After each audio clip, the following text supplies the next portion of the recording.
Soubhik, please unmute your microphone. Soubhik, please unmute your microphone. Okay. Now I think it's audible, right? Yes, it's audible right now. Yes, Am I yes, audible? yes. Okay. Good afternoon, everyone. This was a technical error, but no shame, no blame. We have to accept these technological problems as well. And it was also my mistake, no problem. We are going to start the international webinar on African literature, orature, and culture. So good afternoon and welcome to this webinar. And this webinar is going to be organized, and this is organized by Rishi Chandra College, the Department of English, and in collaboration with different universities like of English, West Bengal University, Department of English, University of Nigeria, Department of English and Literary Studies, University of Nigeria, Nsukka, and Department of English, Dhaka City College. This is an international webinar, so today we have 14 speakers with their wonderful papers, and we are going to explore the African literature, orature, and culture. Now, to talk about African literature, we must say that the condition of our own country, India and Africa, they were more or less same from the perspective of post-colonial effect, because we were also under that term for a long time. Now, the problem is that when these British people went to different native places to conquer, they dominated the culture, dominated existing native culture. The language can be existing culture which was going on there, but British people thought that they were the best. And now the oppression started to come each and every individual who's colonized countries. From the point of African literature, there are many names. I mean, we cannot complete that, but still we must say that Nadine Gordimer, Chinua Achebe is very famous figure. He is considered as the father of modern African literature. Then Guguya Thiong'o is also another figure in African literature. But apart from that, there are many more. So through this webinar today on African literature, orature, and culture, we are going to explore that. And we are going to start the session. But before that, I would like to request Debanjan. Okay, let me introduce myself. My name is Soubhik Burai. I work in Calcutta Institute of Technology in the Department of Humanities as an assistant professor.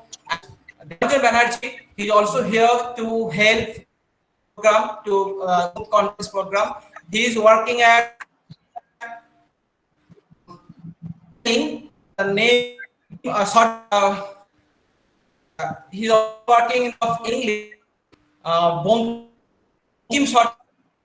So both at each other and will conduct the session. So Debanjan to come the technical session, then we will start the session. So Debanjan, please. Yes, thank you, Soubhik. As far as the general introduction of this particular seminar is concerned, Soubhik has already told about the motives and the other features of this particular seminar. Now, I am here to talk about a few technical stuff. First of all, I would request all of you to mute your microphone while a particular presentation is going on. Number one. Number two, I would also like to request all of you to please refrain yourself from presenting your screen, because this is the basic problem we have seen in many times as far as the Google Meet is concerned. Unknowingly, the screen presents itself. So please refrain yourself from doing that. Each and every presenter, each and every resource person is going to have 8 minutes of presentation and 2 minutes of question answer session or a kind of observation session. So during that 8 minute, that 8 minute, we have divided that 8 minute into 6 plus 2. After 6 minutes, we are going to intimate you with a message on the chat box that your 6 minutes is over. Please wrap up your rest of the your presentation within 2 minutes. So you are going to do that. After that, we shall be going into the question answer session or the observation session.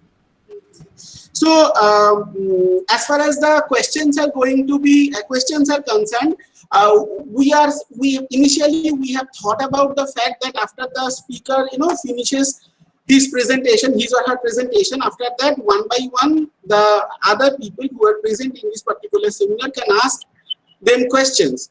but that might be a little bit clumsy. So we have thought about the fact that while the presentation is going on, if you have any question regarding that particular presentation or regarding that particular paper, so you are going to drop your questions in the chat box, and after the presentation is over, we are directly going to communicate those presentation to communicate those questions to the resource person. So this is all. Thank you so much. And I think it is going to be a wonderful session today because a diverse kind of papers we have seen. So it is going to be an enriching experience for both of us as well. So thank you so much. And now I would like to hand over the mic to Soubhik so that he can commence the further proceedings. Thank you. Okay. Thank you, Debanjan. It was really a concrete message to all the speakers and presenters today. I hope everybody has got the message. Now, I would like to also add one point that it will be like alphabetical order, according to the alphabetical order. So I will take one name, then I will also tell you who is the next speaker. So please be prepared. Otherwise, there can be we can be running out of time. So please follow all these things, and we are going to start the session. So according to alphabetical order, I would like to request Kamalica Bose, student, master degree, Rishi Bankim Chandra College, to present her paper. And Kamalica, you may start, please. Yes, thank you. Am I audible? Yes, absolutely. Yes, you are audible. Okay, so let me try to present my PPT first. Okay. So is it visible? Yes, it's visible. Kamalica, it's visible. Yes. Okay. It is visible. Okay. Kamalica, you go on. Thank you. So first of all, good evening to the respected chairpersons and the participants. I am Kamalica Bose, student of Masters in English from Rishi Bankim Chandra College. So my presentation is about the impact of African literature in the on Indian students. In this paper, this topic will be divided into three parts. The first part is about the introduction of Africa through poems or short stories that had read in our childhood, and the second part is about the impact on students when they read for the first time about the real African literature. And in the last part, I will discuss about the writings like Things Fall Apart, Heart of Darkness, to show how the Indian students can connect themselves or the Indian history with this literature. The Indian students get to know the name Africa in their childhood by reading storybooks like Chadir Pahar or the poem Africa by Rabindranath Tagore, which did not clear their concept at all. Rather, they start thinking that Africa means dense forests and black people only. The wild scene, thick and impenetrable jungle, the silence and the dangerous stillness of the river Congo, the thick fog, all these features are suggestive to darkness. The demands of the reading about the description of the natives and their way of appearing in the African novels bring the terrific effect in the mind of the readers. Okay. So Africa is a diverse country in terms of cultures and ethnicity. This literature talks right from social issues to the history of the land itself. When the Indian students get introduced with this literature, they feel pity and they can connect themselves immediately with the people of Africa. First thing we need to know is that African literature has evolved over the ages and very accurately tell us the story of the land and the people living on that land.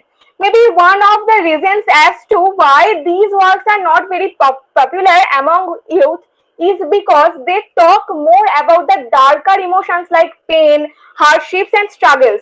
These dark themes are not necessarily preferred by mass audience over lighter and happier themes like love and adventure. These stories are well written and heart-touching, yet not many talk about it and they are not discussed widely. At least when talking about their popularity in the Indian context, more these works should be taught to the students by making them a part of the academic curriculum. Now I want to mention Things Fall Apart. Firstly, by Chinua Achebe, Things Fall Apart is a devastating portrayal of the clash between the tribal values and the effects of the colonial rules. This is a portrayal of the clash between African values and norms and the effect of colonialism, which make the Indian students feel the pain as though they have been the part of these events. And India has the same history of colonialism like Africa, and the journey is quite same. The students try to contrast and compare when they read African literature. But the students in many cases complicate some of the issues that Achebe has so successfully brought into the international attention. Polygyny is one such issue which refers to the practice of a man having more than one wife at the same time. We must address this more fully in scholarly studies and discourses. The system of marriage has to change in order to African women to be able to speak out and join in the nationalist cause. I recognize that these historical novels, especially Things Fall Apart, are the ones most often taught. Thus, Achebe's treatment of women's issues in the novel seems important to the ways in which these issues are viewed in and outside of the academy. Next, the Congo River. The Congo River is the key to Africa for Europeans. It allows them access to the center of the continent without having to physically cross it. In other words, it allows the white men to remain always separate or outside. Chinua Achebe points out that in comparison to Congo, which takes the white man to the heart of evil, themes on which the narration is carried on is a much civilized and civilizing force. It epitomizes the white civilization. Next comes Joseph Conrad's Heart of Darkness. It refers to the interior of Congo, a part of Africa. On the other hand, it stands for the darkness or the primitiveness that every person possesses in his or her mind and heart. The story explores the time when Africa was not fully explored, so the continent was called dark. The major and significant events of the novel take place in the dark continent, though the first and the end of the story takes place outside the continent. There are many ways of looking at Joseph Conrad's Heart of Darkness. The easiest, however, would be to look at it as effort of the West to probe into the heart of Africa.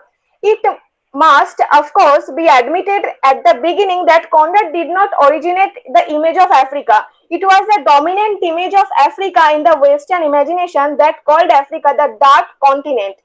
In the novel, he presents Africa as the other world, the antithesis of Europe and therefore civilization. He presents Africa as a place where man's vaunted intelligence and refinement are mocked by triumphant bestiality. The actual story will, the actual story will take place in the river Congo, the other of Thames. This is not quite the river of peace. The readers feel a binary of silence and frenzy of the atmosphere of Africa lying in an exhausted stupor because of the oppressive heat and dormant bestiality. The students carry this binary as the two opposites lying at the heart of Africa. Many students have a thought that the violence and bloodlust is contained in the land of Africa and not in the white man. Perhaps it was the oppressive heat, as Conrad suggests, that changed a man. For us, the black man is always them, an alien with whom there can be no bridge to connect them with the liberal humanism of the West.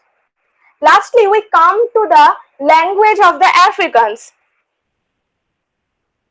We notice that they speak to one another in short grunts, proving them to be in a prelingual state. Franz Fanon, in Blackskin's White Mask, suggests the use of language assumes a culture that bears the weight of the civilization. The prelingual state of the natives therefore indicates their cultural barbarism.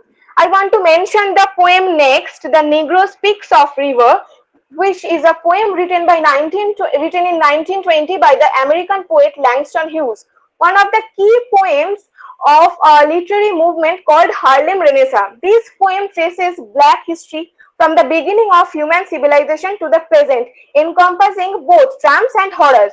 The poem argues that the black soul has incorporated all of these historical experiences and in this process has become deep. The poem suggests that black cultural identity is continuous, that it stretches across the violence and displacement of slavery to connect with the past, and that the black people have made vital, yet often neglected contributions of human civilization. This allows the readers a peep into the heart of the dark continent.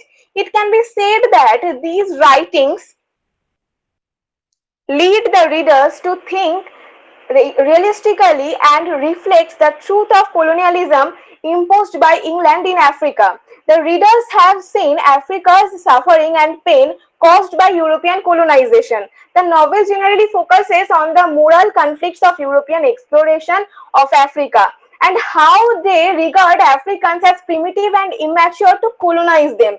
Briefly, these are the best examples of subversion of European colonialism since it clearly shows the brutal relationship between the Europeans and the natives. Lastly, I want to say that we can argue that the black identity and the accomplishment are so powerful that they can across the gaps that slavery created, reconnecting with lost ancestors and traditions. Thank you so much.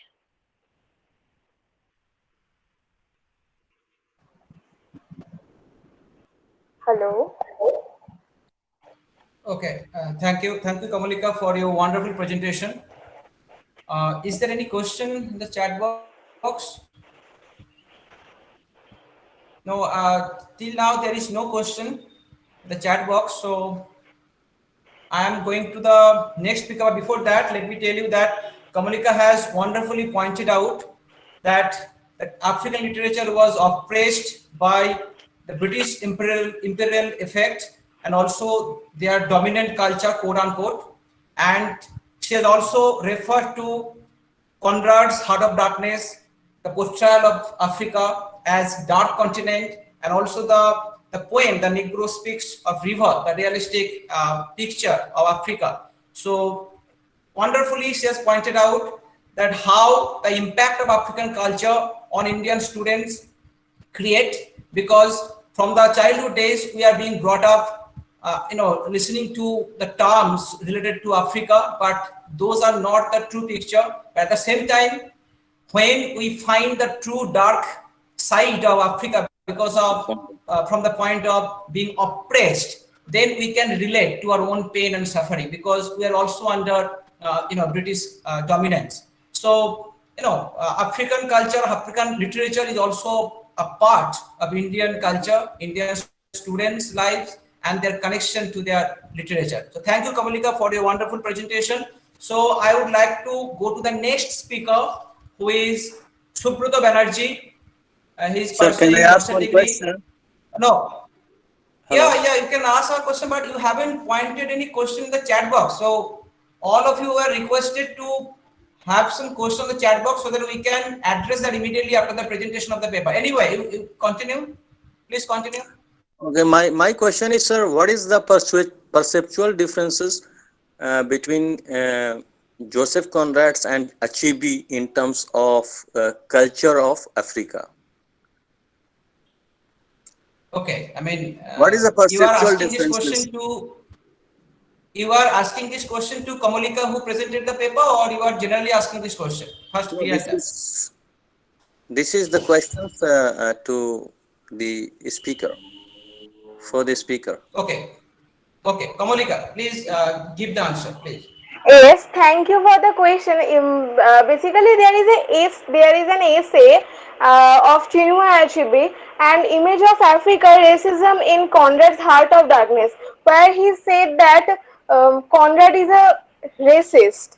And I think there is a clash between Conrad and Chinua Achebe, of course. And if you get to know about this essay, you can clear your all questions, I think.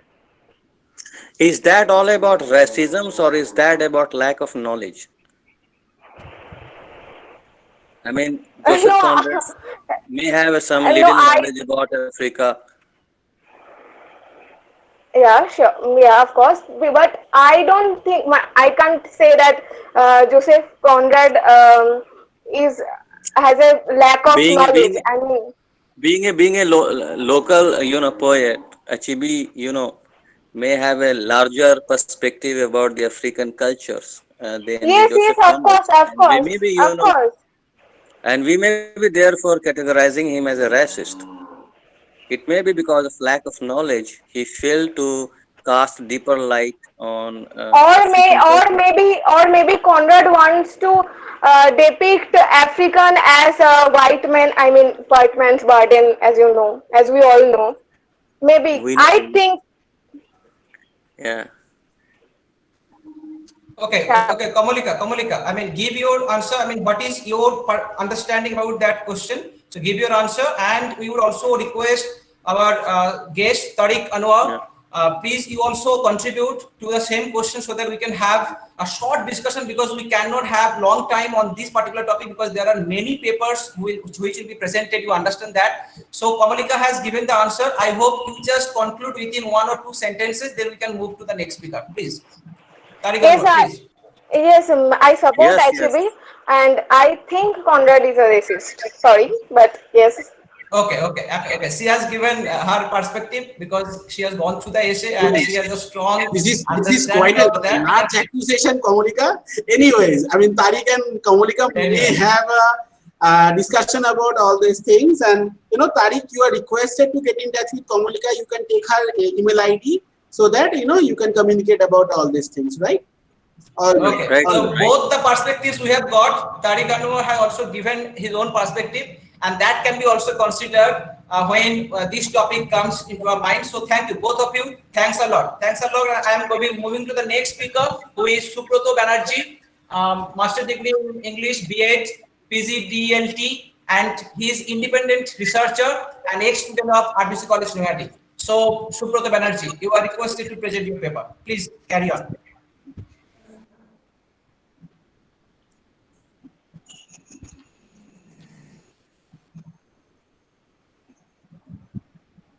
Subrata, can you hear us? Please unmute your microphone if our voice is audible to you. Because you are here, I can see that.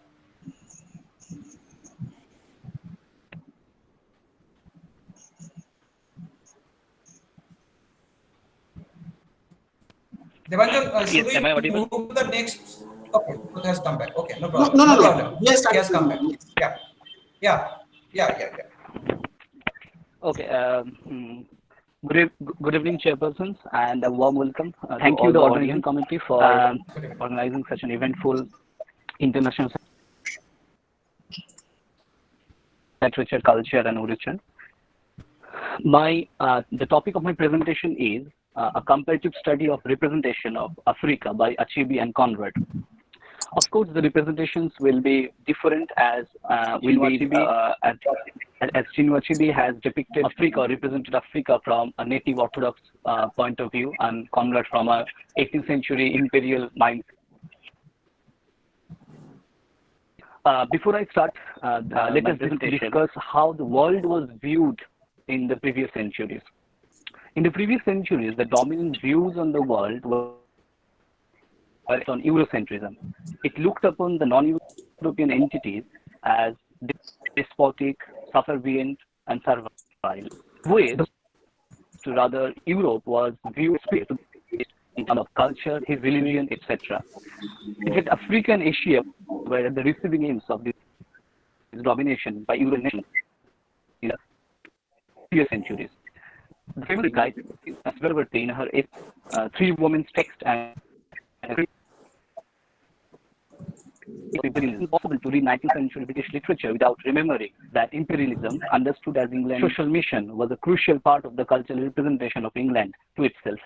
The role of literature in the production of cultural representation should not be ignored. Let me move on to the next slide.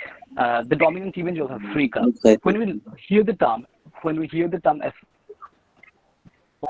in our mind, that it's a continent of starvation, malnutrition, continent of hunger, full of cannibals, savage people, and all that. And the image that Africa is a land of disaster and catastrophe was created in the Western discourse 400 years ago, not only in literature, but in cartoons and films as well. I should refer Shakespeare's The Othello. In Othello is represented as a Moor, and Caliban as the half-human, suggesting that how the West used to view Africa. And in fact, social scientists like Dorothy Hammond and Alta Jablo studied the common images of Africa as manufactured by Western discourse. They have identified two major myths of Africa as co-created by colonial discourse. One is the racial myth, and in the book, in fact, in the essay, The Myth of Africa, Dorothy Hammond and Alta Jablo stated that there was a dichotomy among the European writers in portraying African characters. They were depicted either as beastly, cruel, primitive savage, or as noble savage. But savage was the common factor. Okay. As far as special myth is concerned, again there was a dichotomy. Africa as a place was presented either as white man's grave or white man's paradise. What they meant by grave was Africa was a deadly place to live in, and darkness, cannibalism, and filth were also associated with that, what I've said, grave. And by paradise, they meant it was a territory full of flora and fauna and a land of exotic beauty. Such views remained prevalent in the 20th century. And it was also viewed as uncivilized continent. In fact, in the Western discourse, it was always said that Africa is an uncivilized continent, and that's why they people. Now, the two major texts I'll be dealing with. The first one is Chinua Achebe's, the Nigerian novelist. Chinua Achebe's Things Fall Apart, which was published in 1958, just 2 years before Nigeria got independence. Now, Achebe is composing Things Fall Apart against the backdrop of how Africa is represented in European writings. Okay. Subrato, I'm sorry to interrupt you. I'm really sorry. In fact. Subrato, can you hear me? Can you hear me? I'm really sorry to interrupt you. Please listen to me. Your slides are not visible. Yes, sir. Your slides are not visible. Are you showing some slides to all of us? Your slides are not visible on our screen. So if you are presenting your, your device, you can do that again. I mean, just do it 1 second after, disconnecting that presentation mode. No, your slides are not coming. So I thought you were just reading. Then I found that you are presenting something. That's why I'm just interrupting you. I'm sorry for that. Yeah, just do it again. Yeah, we are seeing your screen. So now you go into the slides right now. Yes. Now you go into the slide. You go into the slides. You go into the slide. Your screen has come. Your screen has come. Just go into the slides.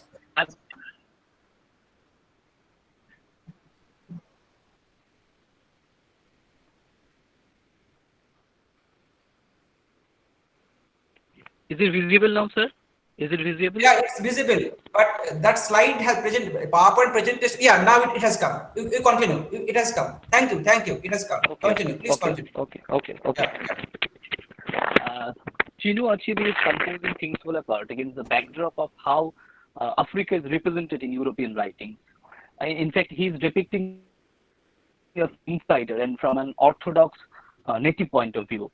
I should quote critic Naim Yusuf, who is highlighting, quote, around the tragic stories of Okonkwo and Ijulo, Achebe sets about textualizing Igbo cultural community. He further adds, I quote, Achebe seeks to produce the effect of pre-colonial reality as an Igbo-centric response to a Eurocentrically constructed. In fact, Achebe portrays Africa from multiple angles. This particular text, Things Fall Apart, reflects African unique culture, tradition, social stigmas. To be more precise, Achebe is countering the modernity brought by the white colonies against the traditional values of Igbo community.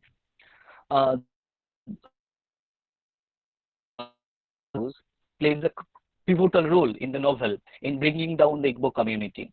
Achebe also emphasizes on the indigenous cultural values, superstition, sacrifices upheld by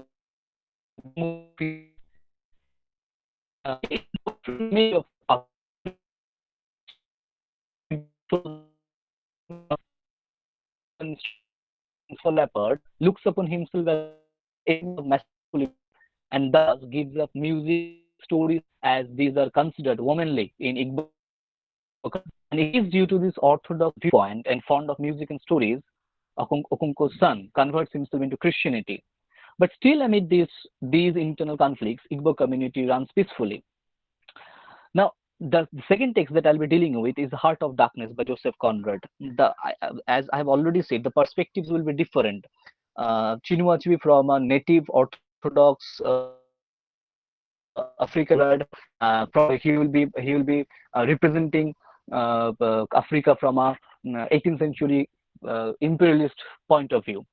Now, this particular text, Heart of Darkness, bears contraposition with Things Fall Apart in terms of representation of Africa. This particular novel is regarded as a foundational text of colonialism. This novel is set in Congo, which was a Belgian in Africa till 1960. It was captured by the Belgian king Leopold II and named it Ital Independent Congo, which means the Congo Free State.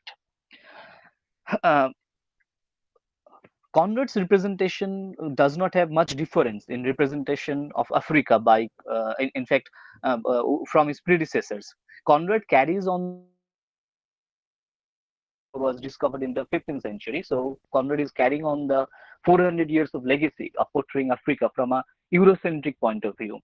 But there is also dichotomy in Conrad while he's trying to show up imperialism, its moral and ideological confusion in the novel. But apart from that, Conrad is depicting Africa from racial and quote unquote and referred to as a synecdoche. Now, Conrad used the word criminal, cannibal, savages, point out and the case of Heart of Darkness. We all know, those who have already read that particular novel, that it is the duty of Mr. Kurtz to civilize the natives along with ivory plucking. This shows that the colonial prejudice of the European colonists. Now, to conclude, I would say that what is differentiating Achebe's representation of Africa from Conrad is that of the perspectives. First of all, Achebe as an insider defends his culture, traditions, customs, etc. While Conrad, he's an outsider. From 18th century European imperialist mindset, he is portraying Africa as a land of pure savagery. Achebe is showcasing that his culture is superior and it does not need any restructuring. That means modernity was brought by the white colonies. So Achebe is saying that it does not need any restructured in his Igbo community or in the. On the other hand, Conrad is defending colonialism. His logic is that it will benefit the Orientals. Achebe is representing Africa on a lighter and brighter note from beginning to the end. But what Conrad is doing, Conrad is representing Africa from beginning to end as a land of darkness. To conclude, I would quote Achebe saying that Conrad saw and condemned the evil of imperial exploitation, but was strangely unaware of the racism on which it sharpened its iron tooth. But the victims of splendor who for centuries live with the inhumanity make heir to have known better even when he comes loaded with the gifts of a Conrad. And as we all know, there was a Achebe, Chinua Achebe, an image of Africa, and they're called portraying Africa the way Joseph Conrad has portrayed. Okay, this is where I end my presentation. If anyone have any question, you can ask me. Subrata, there is a question from Tariq Anwar. And the question is, what led Yes. Conrad to conclude Nigeria as a place of niggers and darkness? So you can see the question on your screen, I think. So Okay, Conrad, yes.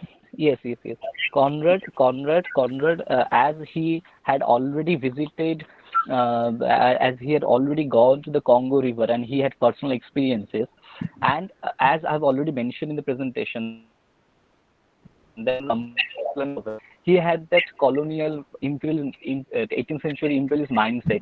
So it was already in their mind to portray the Africans or the other parts of the world as quote unquote there is a theory of otherization. So, and as he has already visited that country, he has seen those people.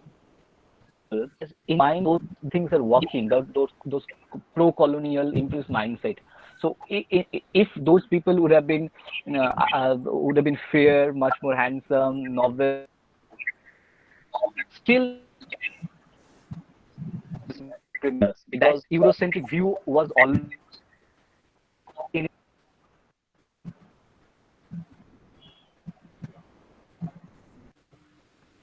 Yes, is it settled?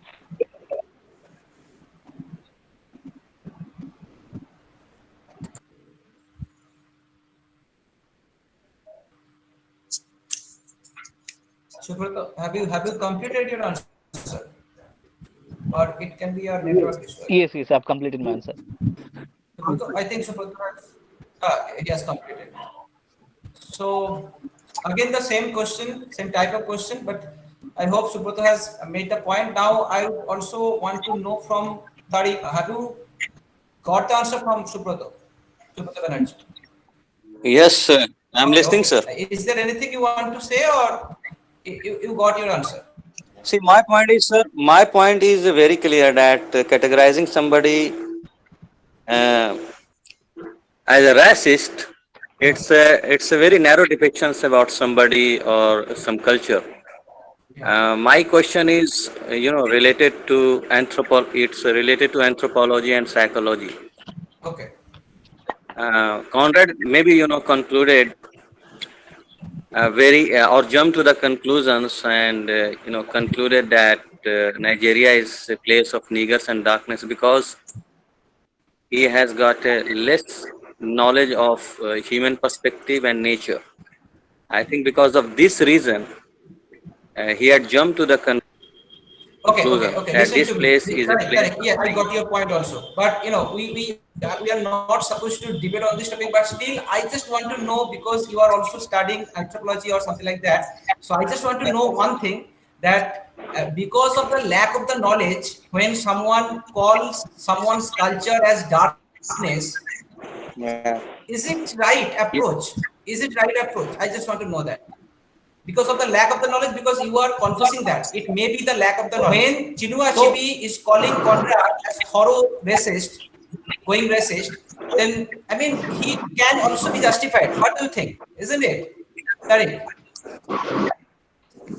See, sir, we are living in a very modern era, okay, and using the Yeah. word like racism, casteism, it itself depicts, myopia, Yeah, negative. or you can say our insular nature.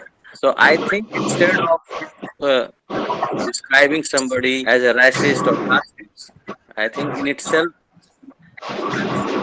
expresses very narrow view of human nature and human perspective.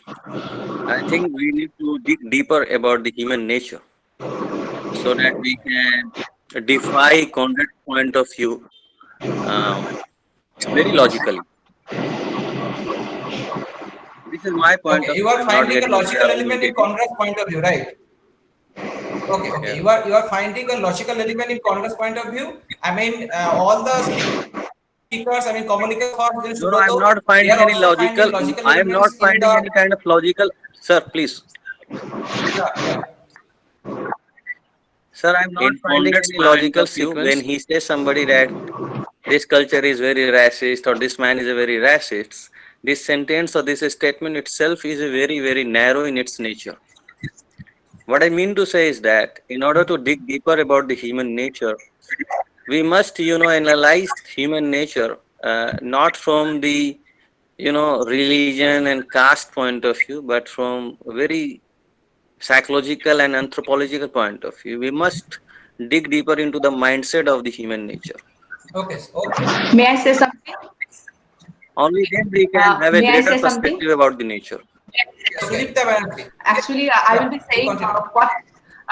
what Tariq was saying is that on Conrad and Achebe, a lot of debate is going on from the very first paper I am saying. Basically, on the heart of darkness, there is a psychological analysis of the heart of darkness. When Conrad said heart of darkness, he was basically referring, when if you go very deep to the text, then it's Mr. Karch's brain. The deeper crevices of Mr. Karch's brain are referred here. Okay, so this is not very. I don't read. I have already qualified my master degree last year, and right now I'm an open research scholar. So when I have read Heart of Darkness, I have done it in a very psychoanalysis reading of Heart of Darkness, because what Heart of Darkness really is a psychological study of the African minds, or the way, means why it has taken a term of racist. It's because when Conrad is saying that heart of darkness means Mr. Karch has been taken away by the darkness of the African basins and forests. That's why the racist perspective is coming. Not what that Conrad is referring to Africans as like black and all these things. Not that way, but the psychological. The entire text must be read from a psychological angle, because there is a lot of psychological reference to the conscious or the subconscious mind of Mr. Karch. Okay. We are also getting additional point to Why, discussion. ma'am? So Then why we? Tariq? Then why? Tariq, the thing is, see, whatever the discussions are coming up to the. Yes, the discussions are coming. No issue, sir. No one issue. particular fact that. No issue. No issue. Discussions are coming up to one particular fact that whatever your observations are, these observations are, your subjective observations. But you need to see whatever you are saying that, deep psychological things are not, and of course there are psychological issues. And that the way Soubhik has pointed it out, that Conrad was, absolutely he focused on the psychological perspective of the, of the land that he is talking about. So I don't think, this would be a kind of, over judgment to directly, directly say that he was a racist or something like that.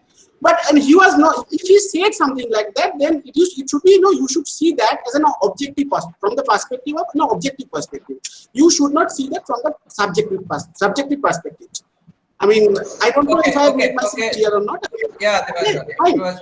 So that's the thing. Okay, I just want to say something. All the participants, here I'm just going to conclude Subroto's paper.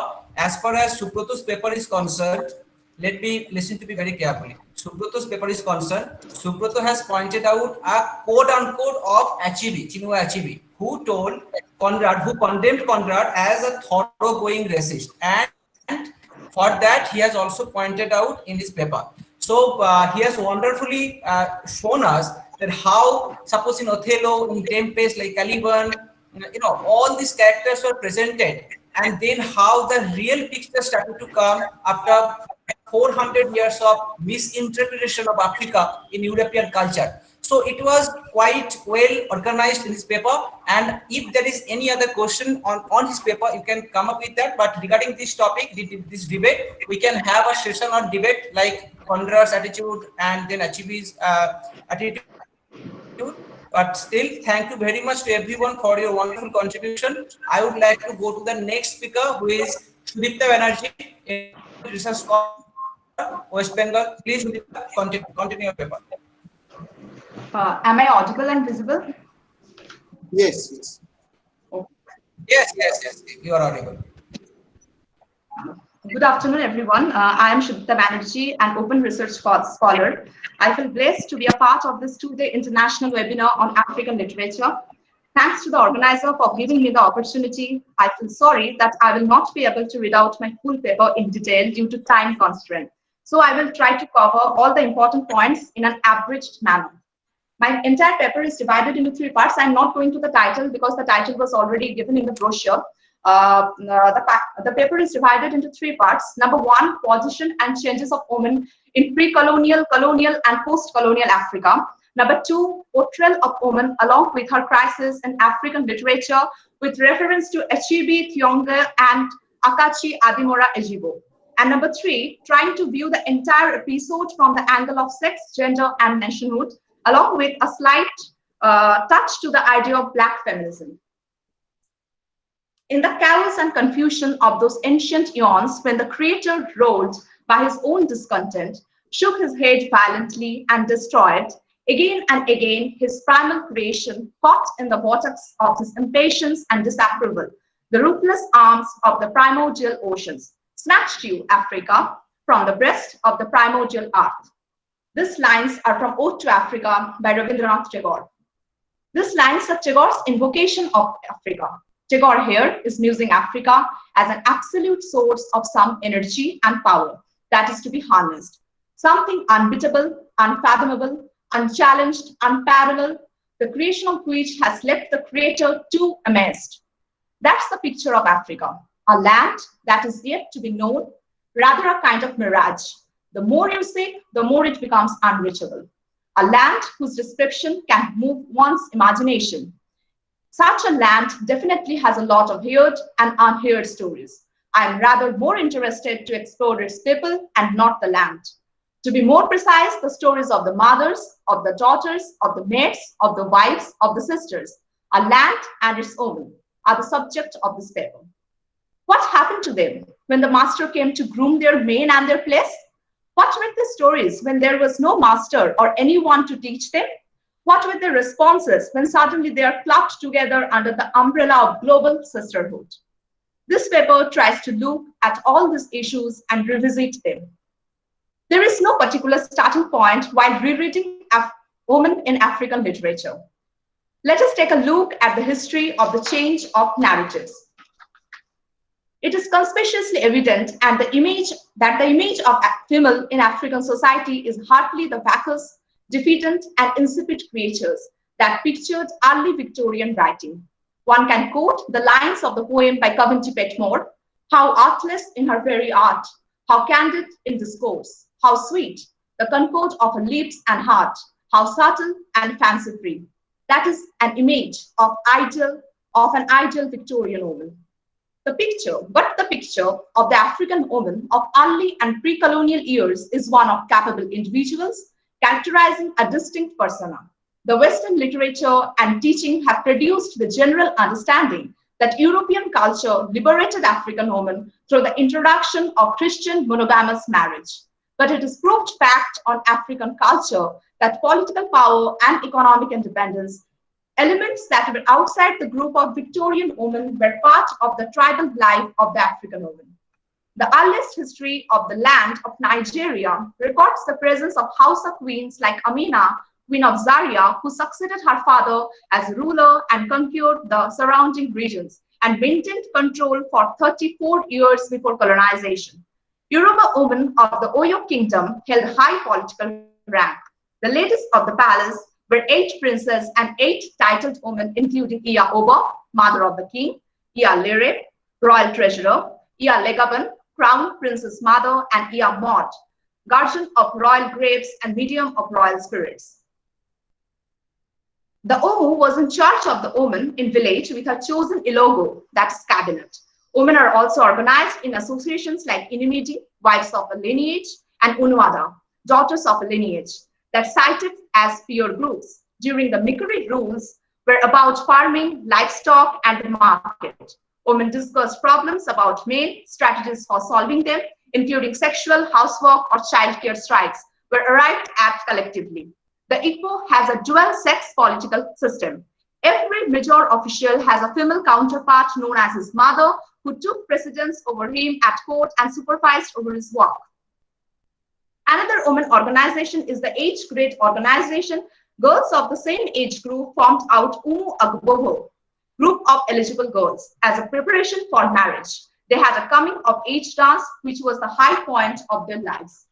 In spite of political and economic autonomy, African women could not be considered enjoying an equal status with men. Most African societies established a strong bias towards male superiority. They followed a number of customs and taboos which made the woman too like the subordinate position in the society, such as long puberty rights. In parts of Eastern Africa, women had to kneel before their husbands while serving them. Another legitimate way of suppressing women was clitoridectomy, which again made women sexually subordinate. A major social evil in pre-colonial African society was the practice of polygamy of the male that brought both biological and emotional oppression of African women. Then coming to the new colonial period, that is the second part of my second subheading of my first topic. In the new colonial period, the condition of women changed. Women became economically backward owing to colonial laws and took to petty, trading, and other domestic chores. The oppressional forces within the society did not kill the spirit of African women, and hence the prototype of the African queen and the rebellious woman in Africa. Aba Riot is an Aba Riot, ABA. Aba Riots is an eye-opening episode in Nigerian history. It reveals the nature of the African woman. Aba Riots occurred during the colonial rule and was the direct aftermath of the invisibility of the woman in the eyes of the male British officials.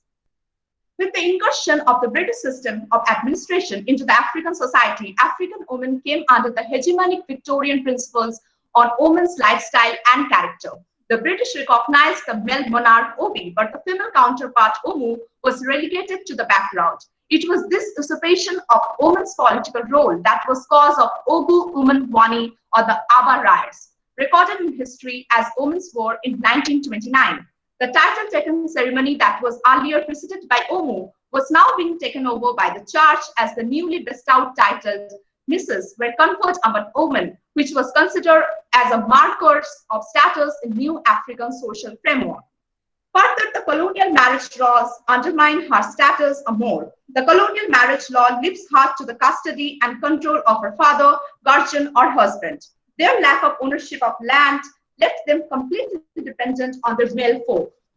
The post-colonial times saw a marked change in the life of women by introducing them to urban life. Urbanization has corrupted the earlier sincerity in sexual relationship.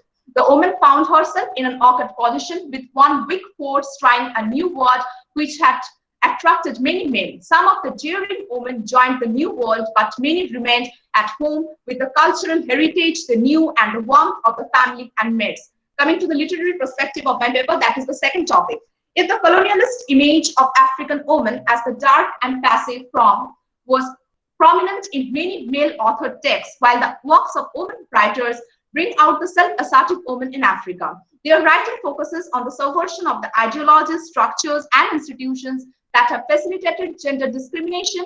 They talked about marriage, motherhood, emotional and economic marginalization, and the resistance to oppression are the themes of the work. In the view of worldwide women's liberation movement, it was inevitable that the picture of the African woman as presented in the African literature is reassessed and re-evaluated. The evaluation of her role in society before and after independence, the impact of indigenous ways of life, the clash between Christian and non-Christian values, and of modern and traditional cures, shed much light as to what part she is likely to play in the Western women liberation movement, which is sweeping some part of the world. The typically African experiences and situations raise question against an essential notion that puts together women in globality of sisterhood. African polemics question the ghettoization of women's experiences by overlooking aspects of race and class boundaries. The post-structuralist seeking of the identity of the woman, the analysis of the experiences of gender and power relations within society recast his story written by man and brings on a recasting of the terms from the woman's vantage point of view, the her story. Then I will be jumping the white feminist academia, which patronizes the women of color by rescuing them. In Spivak's term, the white man saving brown women from brown men occasions the raising of quite a few browns among the African scenario, which poignantly renders the historical injustice of her white sisters who convinced at the looting and lynching and raping her world. Then there is a quotation actually, and it's from oral literature actually, a part of that.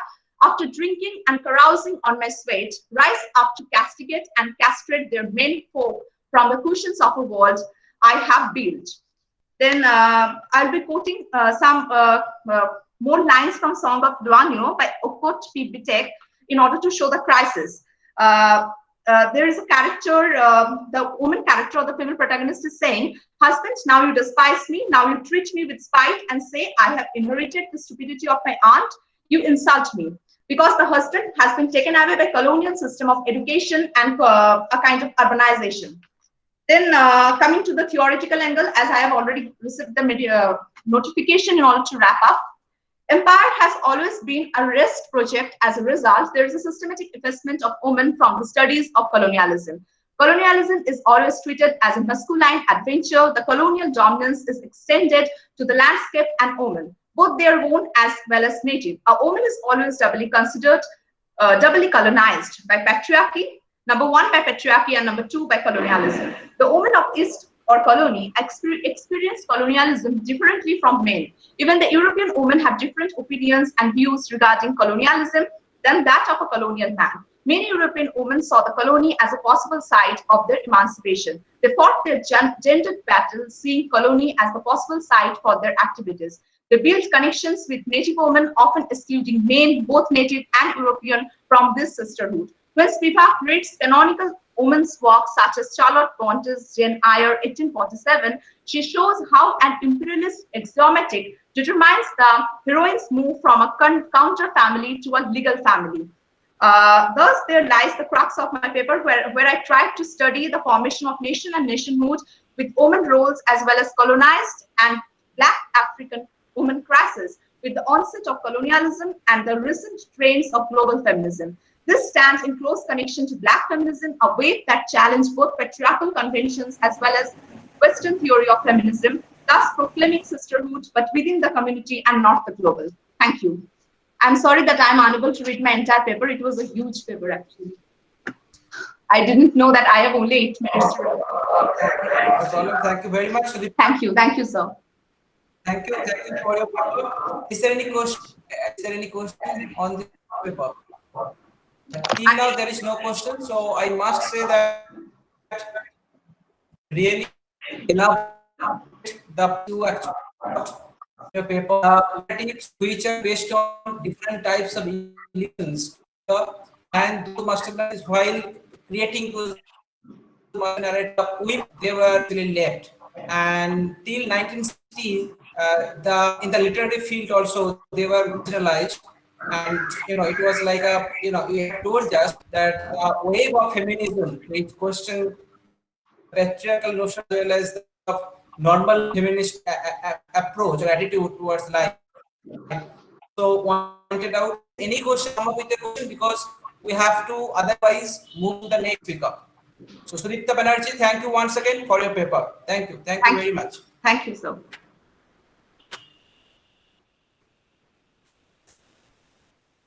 I actually sent a message here that Shukla was the speaker. I'm sorry for that. The next speaker is Sultan Rizwana Yasmin. So if you are ready, then you can come up with your as my that I sent a message. Yeah. So if Sultan Yasmin are Yes, ready, sir, I'm there. you can. Hello? Am I audible? Please go ahead. Yes, sir. Please, you are audible.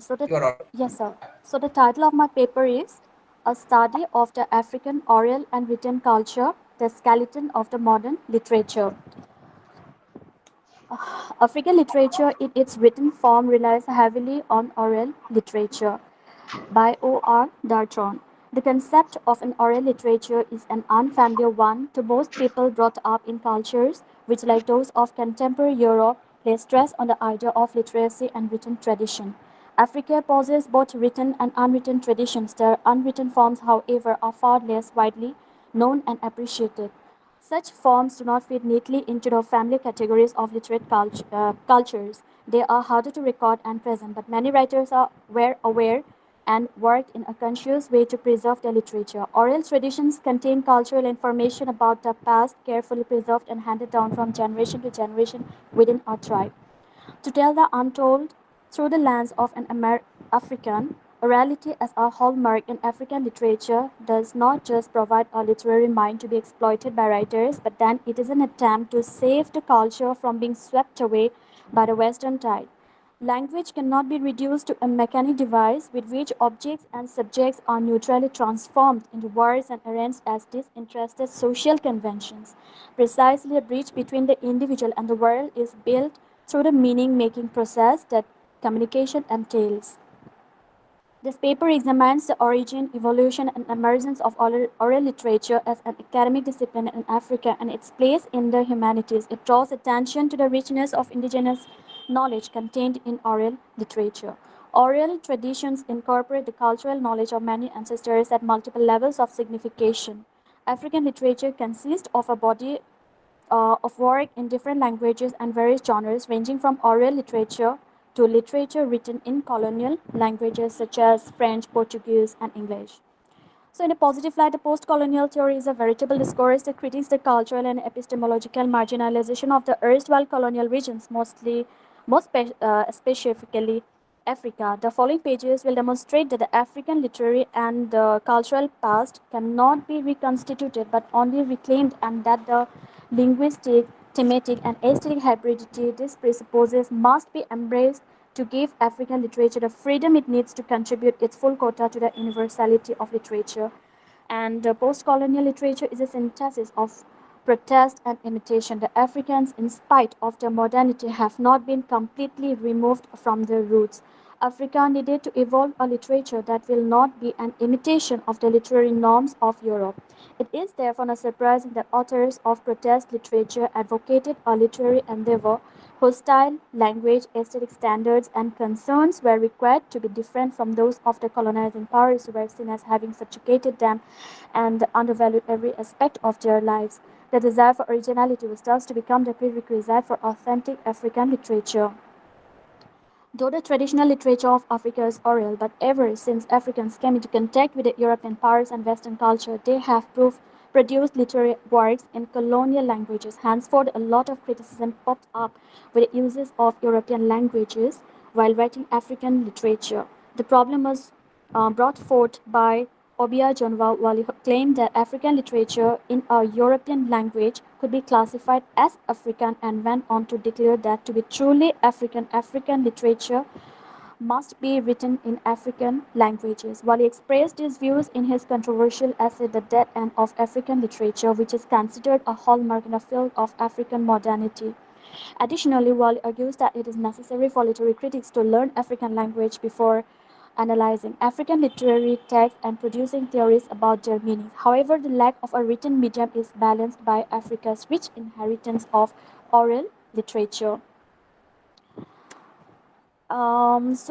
Here I have quoted some lines by Ademola, who expresses, "Here we stand, infants overblown, poised between two civilizations, finding the balancing irksome, itching for something to happen to tip us one way or the other, groping in the dark for a helping hand and finding none." The imagery of the African as an infant overblown who is finding it difficult to balance the effects of two civilizations is essentially a facile one.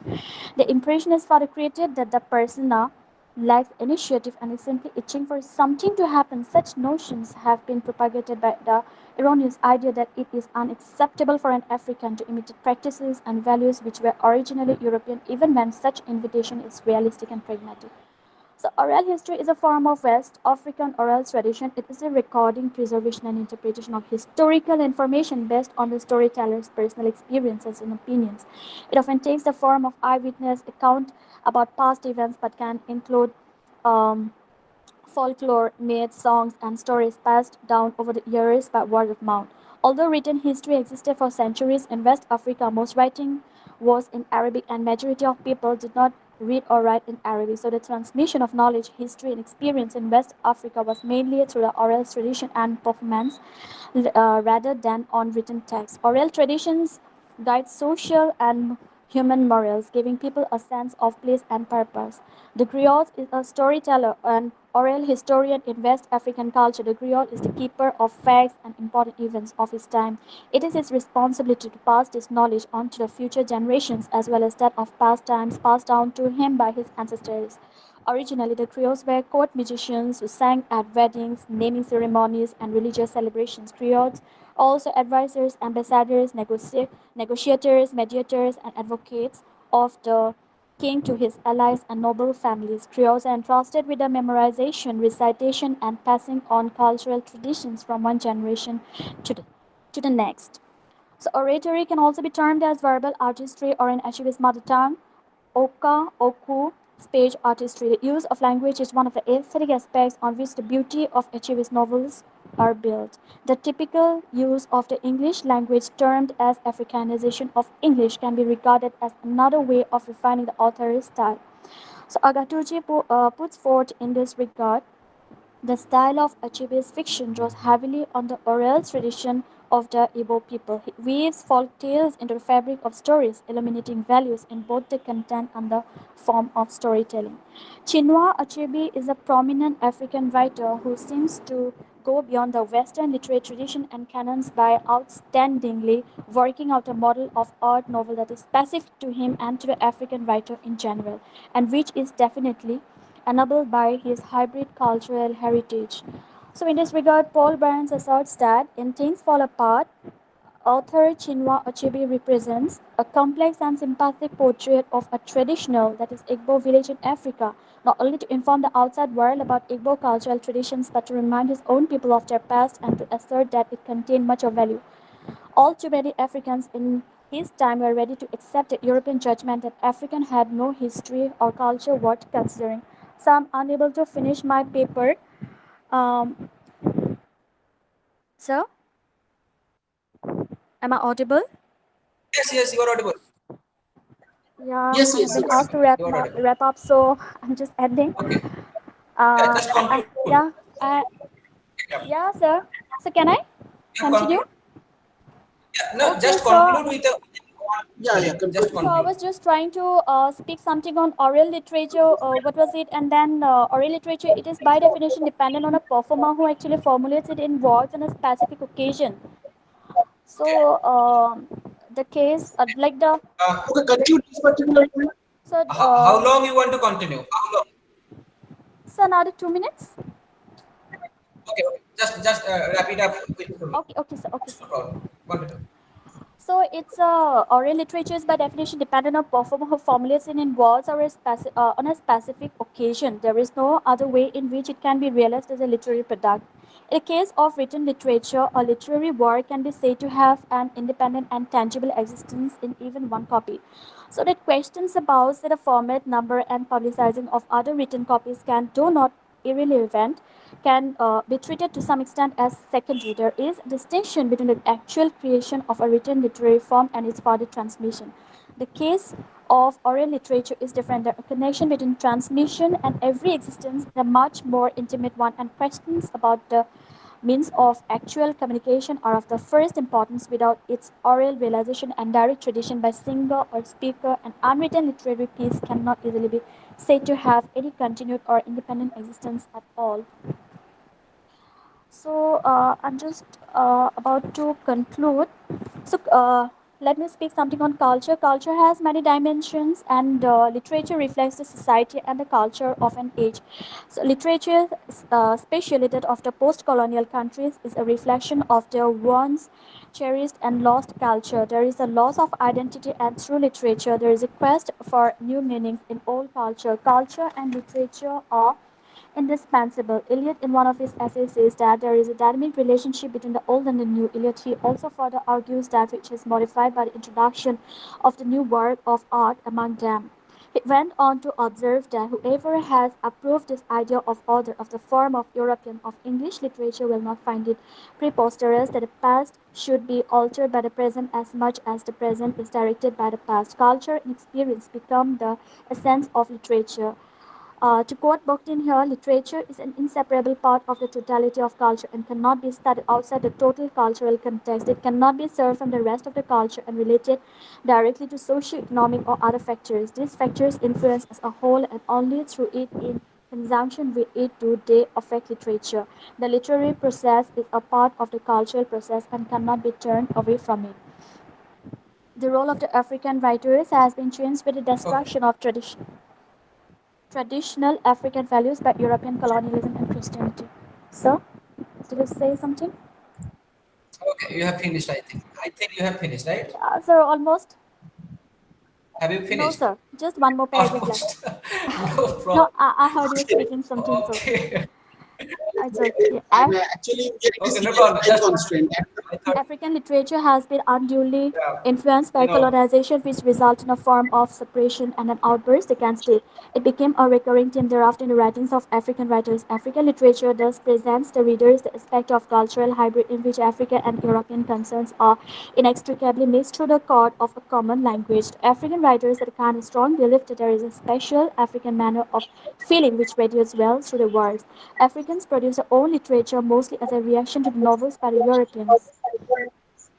So Chinua Achebe's Things Fall Apart was written in response to Joyce Carey's Mr. Johnson, which he felt gave an unfair account of the African experience of colonialism. Achebe's Things Fall Apart shapes a style of literature that was bound in a period preceding the era of European settlements in Africa, and the book is successful in representing the harmonious life that the natives led before the coming of the whites. Africans write in an attempt to decolonize their culture and retrieve their past. African literature reflects the traumatic history of imperialism and its political, economic, and cultural manifestations, and there seems to be a desire towards cultural revival and a continuous effort to reach back to the native sources and traditions, to one's own roots, which the colonized has been taught to despise. So, in the concluding lines, um, the in concluding this brief discussion, I would like to reiterate that the ambiguity of imperial culture and language may provoke reactions of nationalism, but it does not constitute subjugation per se. The modern concept and role of African literature must be founded on the solid rock of universal patrimony, so we can begin to see its linguistic medium and themes as part of the global heritage. The choice to imitate foreign language and culture in African literature will continue to provide a unifying center for myriad of African languages and cultures for which the political and legal implications of a return to pre-colonial multilingualism and cultural diversity are neither desirable nor possible. Thank you, sir. okay. So, is there any question? Okay, let me just summarize, just give a concluding note on your presentation. Then I would also have any questions there. No, actually, you are very fast, but it was really Yes, long. sir. That's why we were just I trying just to had to finish it and concentrate then, time. No problem. yeah, Yeah. I Thank just, you very much. It was really nice presentation. thank you, sir. Your topic was on African oral and written Yes, culture, sir. and we have also a paper towards the end of the session regarding this African orature, and that will be also wonderful presentation. I Yes, sir. I have hope seen. so. Yes, sir. Anyway, you just wanted to point out the linguistic medium, the multilingualism, and also as Africa has more than one language. It has nearly 11 languages, right? And also the way Western dominance of literature actually, that will sweep away the oral version of literature of any native land. So it was very tough to restore their orature. But the way we have presented, if we can do that, then obviously any kind of oral literature can be restored, and it can also be consideration into the consideration. So thank you very much. Thank you, sir. Sultana Reshwana Yasmin, I forgot to introduce you. You are the independent researcher, Guwahati University. So thank you for Thank you, presenting sir. your paper. Thank you. So yeah. Is there any question, Debanjan? Is there any No, question? no questions. No questions, sir. Okay. Now, we are going to the next speaker, Just an Suborna Roy. observation. Just an observation from my point. Actually, I would request all the participants to please stick to your time, as it's a virtual session, and as there are 17 simultaneous sessions are going on, because we have near about more than 200 papers. So we are in a serious time constraint. So please take note of that. It would have been very good if you could have prepared a PPT. Then the entire discussion points, whatever points you will be discussing on, then it would have been much more in a summarized and much more in a precise Yes, the presentation should be much more precise, right? So again, I would request all the participants to please take note of this, that your time is 8 minutes. Try to finish within 8 minutes because we are in a serious time pressure. Thank you. Okay, okay. Thank you, Debanjan. So our next speaker is Suparna Roy. She is pursuing master's degree in English at Kolkata University. So Suparna, I hope I am audible to you. Sir. So please continue Am your I paper audible? and maintain that time because Am you I know, we audible? are, you are Yes, sir. audible. I'll try to maintain the time. Yeah, you are. Okay. Good evening, chairpersons and everyone. Keeping the time constraints in my mind, I'm going to focus and read few important aspects of my paper. My topic is Presentation of Women in Chinua Achebe's Things Fall Apart. Postcolonial literature deals with works produced by authors with roots in countries which were once occupied by the European nations. Chinua Achebe is one of the outstanding post-colonial writers, and his novel Things Fall Apart, 1958, is regarded as the archetypal novel, a modern novel in English. It upholds the culture and the pre-colonial life in the southeastern part of Nigeria and the arrival of the Europeans in the late 19th century. Things Fall Apart was followed by a sequel, No Longer at Ease, 1960, and The Lord of Pharaohs, 1964. This sequel, often regarded as African trilogy, brilliantly presents the lives of three generations of African community as their world is upended by the force of colonialism and the first arrival of the British to the waning days of the empire. Much of Achebe's Things Fall Apart focuses and deals with the story of Okonkwo, his tragic self-pride, and the culture of the Igbo community. Culture, being a stratified, complex operative device, has both limited and faced many strategic divisions. When Things Fall Apart is viewed under the lens of multiculturalism, then Achebe's presentation of this Igbo community must be viewed as a different culture that should be studied and enjoyed, which many critics have indeed done. Like Diana Akbar's wrote in her article, Culture in Chinua Achebe's Things Fall Apart, tries to forget the lending authority of one culture over the other and views the story as Africa's own unique cultural presentation by Achebe. Rhodes points out the danger of viewing it from a Eurocentric perspective without enjoying its unique test of African soil when she says, and I quote from her article, the dangers of presenting a Eurocentric vision of Achebe's novel, ellipsis, appreciates differences among the cultures, unquote. Chris Abani, in an interview with Yolita Goel, which Goel publishes in her article, A Deep Humaneness, A Deep Grace, interview with Chris Abani, pointed out the cultural complexities of Igbo community that struggles through the tragic story of Okonkwo, which is much more than just a response to Joseph Conrad's Heart of Darkness, 1902. My paper then would rather focus on the less analyzed aspect of Achebe's Things Fall Apart, which is how women have been presented in this novel. Achebe, being known as a patriarch of the African literature, developed the storyline to color a man's journey only, and keeping the sufferings of the women quite normal, as if it is how they should be treated. Noticing this less recognized view of the African culture, which often gets unnoticed when Things Fall Apart or any other book of Achebe's African trilogy is put under the larger cultural concept of post-colonial tradition without focusing much on the intersectionality of sufferings under the post-colonial feminism. While reading Achebe's work critically from a feminist perspective and using Judith Butler's gender trouble theory, the struggles and the sufferings of women to which Achebe disregards gets prominent. Achebe's Things Fall Apart is a novel that presents women with a sense of lack, dilemma, product of polygamy, the child-bearer, wife in a household made for their husband, the children's educator. The construction of image of women in Achebe's work is nothing more than the relation to men. The concept of body has been the core identity of women in the Igbo culture. The identity of man in Igbo community was calculated by the quote-unquote masculine charm and the number of objects, bracket wives, he is able to buy and number of products he can produce out of it. And I quote from the book, there was a wealthy man in Okonkwo's village who had 3 huge barns, 9 wives, and 30 children. Women are here clearly constructed as objects that are equal to the subject, that is man's property. The more wives, that means more property, so the greater the wealth. Polygamy is completely honorable for a man in this community. It is like buying an object and using them by providing a shelter to live with. The wives does not even stay in the same hut as Okonkwo stays. The women and the children have separate huts, and I quote from the book, his wives and children in their outhouses. Achebe tends to show in his novel a world comprising of bodies which are categorized and defined, identified and believed just due to assigning the terms man and women on them. Achebe's Igbo community, like many other communities of present times, fails to realize that bodies are all words whose meaning can and always change and evolve. one can never grasp the exact correct definition of any quote-unquote body defined as a definite form. As Judith Butler argues in Gender Trouble 1990, regarding the metaphysics of substance, in which she writes about the definition of self and quotes from one of the critics of metaphysics of substance, Michael Howrah, that body is just a word. And I quote from the book, the subject, the self, the individual are just so many false concepts, since they transform into substances, fictitious unities, having at start only a linguistic linguistic reality. The women's identity in this community is nothing beyond just a body to satisfy men's flesh and desire, to assist and help the men to keep up their prestige by being the childbearers and properly grooming them up. As we see how a quote-unquote virgin girl, whose name is not needed, was used as a compensation for the murdered wife of another man named Ogbuefi Udo.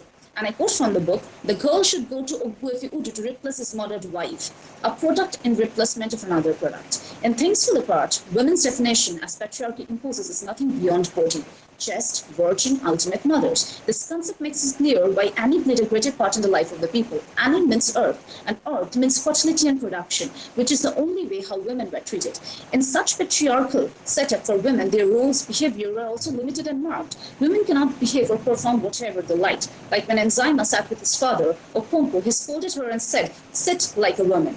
And when she asked that she would bring him a chair, he restricted her, saying, and I quote from the book, no, that is a boy's job, unquote.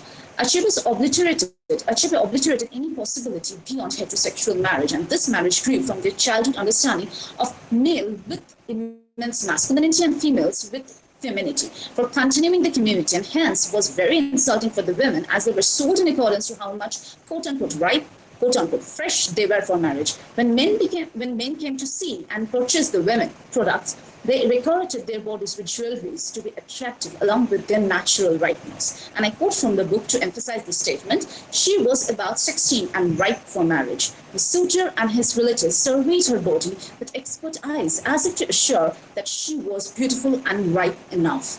Marriage in the Igbo community was nothing beyond a game, where women were sold as brides with bride price. And I quote again from the book, marriage should be a play. In this way, a quick's bride's price was finally settled at 20 bags of cowries, ellipsis, unquote. A man finds it's okay to beat and abuse women because they are inferior to the superior men who can do everything. And I quote from the book to emphasize, Ozogulu is a beast. My sister lived with him for 9 years. During those years, no single day passed in the sky without his beating the women. Ellipsis, when she was pregnant, he beat her until she miscarried. Unquote. The hues of African culture can bring in numerous interpretations, as the text can have infinite plurality, as Fish says in his essay, of meanings. The social and the cultural situation is presented in such a way that the real condition of the community in which the man is the signifier and the woman is signified is clearly revealed. Thus, both physically and domestically, women are in men's possession, the other to the subject, that is men, in Achebe's Things Fall Apart. Thank you. Hello? Hello. Thank you so much. So I have completed. Yes. Thank you. Yeah. Understood. So thank you very much for your presentation. Thank you, sir. Sorry. Actually, the perspective of queer theory, you have brought that. You also have referred to Judith Butler's work.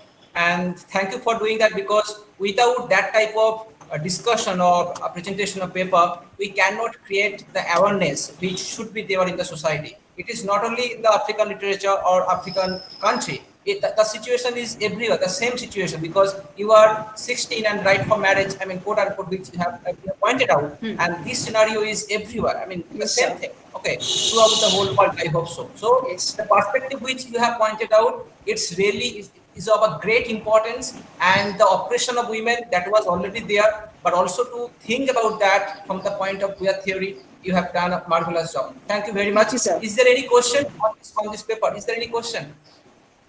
There are no questions. Okay. Okay, Suparna, once again, thank you very much. Thank you. Thank you, sir. We are going to the next speaker. Susanna Korea, student, master's degree, Stella Maris College, Chennai, Tamil Nadu, India. So I hope you are getting our words. So Susanna Korea, you are ready to present your paper. So if yes, you are, sir. yeah. So please go ahead and present your paper. Thank you.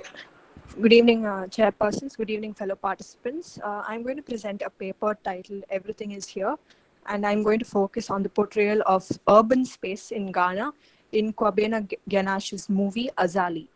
Now, I want to analyze space and how it interacts with the construction of plot, character, and how it influences and advances or inhibits the action of the characters. And I will also be considering how it affects the lives and livelihoods of migrant workers. And I will be looking at the color palette, the features of the landscape, and also the soundscape in the movie. And I will conclude by talking about how space is produced both physically and mentally, and not only by physical structures, but by social structures as well, and relationships. One moment. So, stories, they can't unfold in a vacuum. This paper seeks to analyze a portrayal of urban space, as I said, and I will be quoting from a sample of research on city studies in order to bring about the mutual interaction between city and the aforementioned elements. So film, it captures, according to Al-Sayed, the mentality of the society, and it helps us get a picture of both the inner and the outer life of the society. So in this movie, we see panoramic views of both the village from which the main character is from. This is a village called Zebila in the northern part of Ghana. And we also get long shots of the city of Accra, which is in the south. Now, Zabila is a village, and it is similar to the romantic idyll, but the city of Accra, it's something like what T.S. Eliot would call the wasteland. So in Zabila, the huts, they are very simple, they are well spaced, and they are naturally constructed. But in Accra, the buildings are just an undifferentiated mass. And like the houses and the landscape, the people of Zabila, they are individually distinct, but they are connected. In Accra, again, like the buildings, people are clumped together, but they are disconnected. And then the contrast between the town and the city are explicit, but I'm not going to focus so much on the contrast between the village of Zabila and the city. I'm going to focus on the paradoxes within the city itself now. Now, Al-Sayed continues to write that there is a dichotomous image between city and country, but also between different parts of the same city. So there is a city of affluence and capital, and then there's a city of the working poor. In the movie, when the characters are on a bus to Accra, they are thrilled at the sight of a big gate of flowers and beautiful buildings. But the two main characters, Amina and Seydou, they are migrants, and they don't come into contact with this so-called beautiful part of the city. They have to maneuver the lanes of a flea market, and they are given bed and board by unscrupulous characters. Amina is taken in by the mistress of a group of head porters, and Seydou is taken under the wing of a man who is much like the character of Fagin in Charles Dickens' Oliver Twist. And their working conditions are exploitative, and their living conditions are squalid. So Amina, she is insulted by the middle class buyers when her work is unsatisfactory, and the mistress of the head porters, she extracts rent from her on a daily basis and threatens to turn her out onto the streets if the earnings do not cover the rent. And on the other hand, Seydou, he turns to a life of crime, and he smokes marijuana in a miasmic, cramped room, and he indulges in stealing. And when questioned by Amina about his activities, he says, "I need to fit in or else they'll throw me out." So this is his response to life, not only the folks he's hanging out with, but also to life in the city. So a migrant needs to fit into the city. Otherwise, he will never be accepted in the city. Then Al-Sayed further writes that there is no utopian city without a dystopian vision. So when you push a utopia to its conclusion, it becomes a dystopia. And conversely, the dystopia has a utopian dream embedded in it. Now, when you look at the plot, Amina and Seydou, they run away from a children's home to Accra. And why they do this is because they are intrigued at the prospect of earning a living. But their excitement about the city of Accra is tempered by hostile and perilous encounters and also images of decay and chaos. We see the bustling flea market, and then we see a lot of garbage dumps and a lot of social injustice going on. And then the soundscape. In Accra, we have a mix of hawking, honking, the grinding of wheels, and its general cacophony. Whereas in the village, we found that there is bird song, there is folk music. According to Wall and Strauss, these panoramic views, I spoke about how panoramic views are used to give us an image of the city and the village. They impose limitations which come from looking at a facade.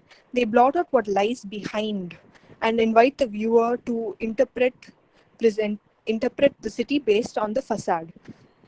Now, this facade, I would say it is shattered in the movie when Amina starts to prostitute herself to local men.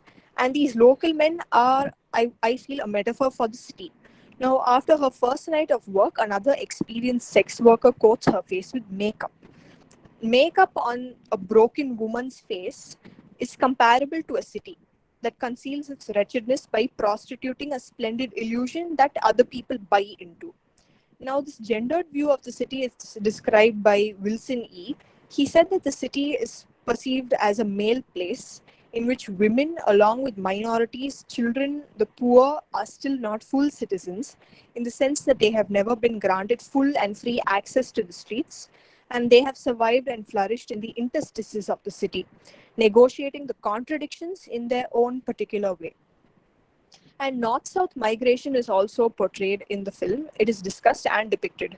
A woman in the village of Zabila asks Amina's mother, "What can you give her in this town?" And later in Accra, Seydou's boss, Razak, asks Amina, "What's in your hometown? Everything is here."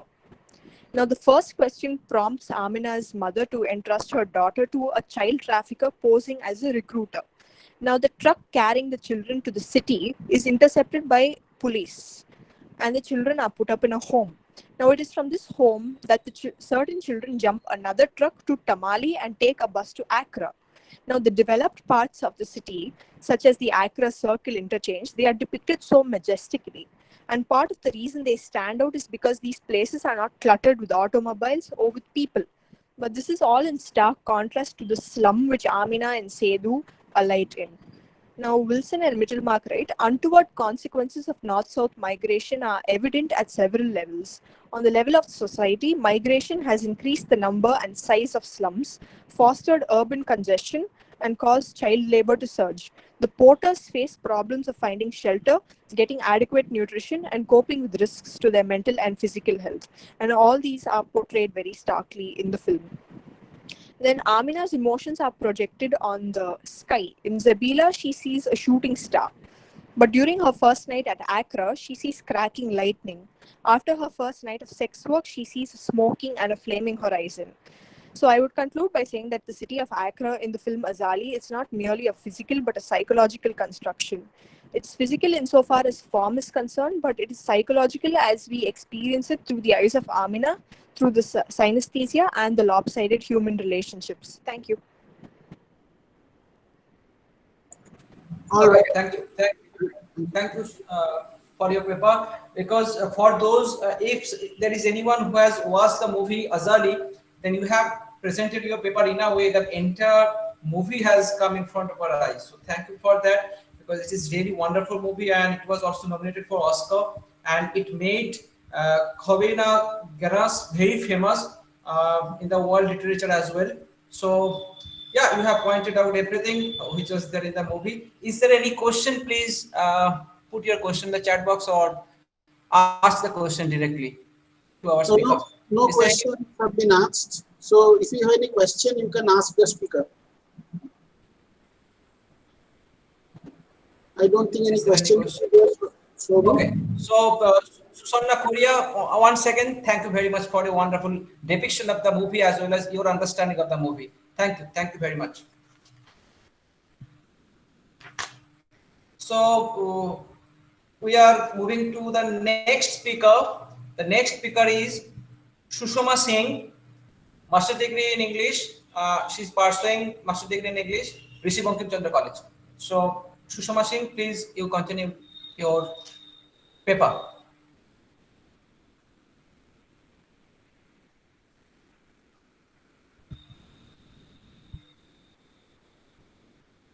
Sushma Singh is there.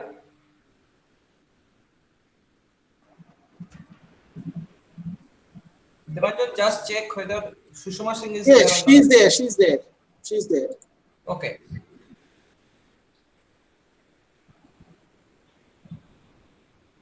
Hello? Yes, Yeah. you are audible. Yes. Yes. Yeah. I have already introduced you, so please you just jump into your paper. Florence Onyebuchi Imechata was a Nigerian-born novelist who also wrote plays and autobiography as well as work for children. She was the author of more than 20 books, including The Second Citizen, which was published in 1974. Sorry to interrupt you. You just give your title first, title of the paper, so that we can have an understanding of that. My title is The Cultural Conflict and Slavery Practice in Buchi Imechata's The Joys of Motherhood. Okay, continue. So, she was the author of more than 20 books, including The Second Class Citizen, The Bride Price, 1976, The Slave Girl, 1977, and The Joys of Motherhood, 1979. Imechata's theme of slavery, motherhood, female independence, and freedom through education gained recognition from critics and honors. Her works explore the tension between tradition and modernity. Woman in Africa is mainly the mother. She finds fulfillment in becoming the mother of sons and is a creative, protective force in life, and is so reflected in African literature. The mother image shines like an unbroken ray in the whole of African culture. In the African society portrayed by Imechata, an Igbo woman is looked upon with contempt. If her marriage is not fruitful, barrenness is the severest cross a woman has to bear. Motherhood is significant in women's life because it is a mark of fulfillment. Society ostracizes an infertile woman who does not carry a seed of her man and propagate his line. No more she is sown to barren wife, even by her loving husband. An African woman is despised and denigrated, ill-treated, and even turned out of her home if she is unproductive. She is valued only for her potentiality to propagate the species and not for her self-sterility is a stir on femininity and a flaw in womanhood. To become a wife and mother is the highest ideal and aspiration of every African woman. The tribal Igbo community enjoins that a woman's foremost duty is to be a child, run a large number of them, especially male children, to continue her man's line. The stigma of barrenness is insufferable, and barren wife is disgraced to her parents and in-laws alike. This is a tradition instilled into every daughter of Igbo tribe. Imechata is distinguished for a vivid description of female subordination and conflicting cultural values in modern Africa. In Imechata's Joys of Motherhood, the protagonist, New Igbo, has to suffer the wife both in the tribal environment in which she was born and urban community in which she was compelled to live. The rest of her life she has to suffer because these two environments have different cultures. She falls victim of tension of collision of these two conflicting cultures. This collision occurs between the institutions of the traditional Igbo society and Western Europe. New Igbo is victimized because of what the village community demands her to do.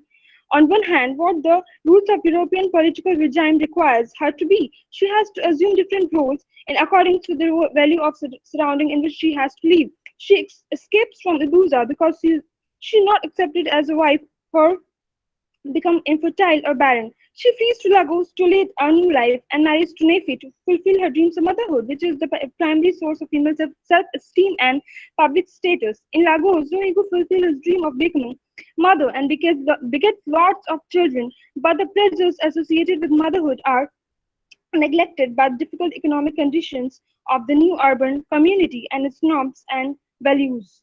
The subject of women victimization and oppression has been of a considerable concern for many female writers for ages. Generally, women are considered as weaker and less powerful than men in every society around the globe. Women see themselves as a subject of men's malpractice and subjugation. This culture of subjugating women is widespread worldwide. It passes on from one generation to another. In multinational and multi-ethnic society, a white woman is oppressed by white men. Black women is oppressed at to a level because of being black and also because she is a woman. Even within the same community, a colored woman has to undergo oppression from both black and white people because she is a hybrid. She is neither black nor white. Moreover, throughout ages, women have been suffering from inequality to men as they have had fewer legal rights and career opportunities. Their main jobs in every society are wifehood and womanhood. They have been discriminated against, and this discrimination has been custom that passed from one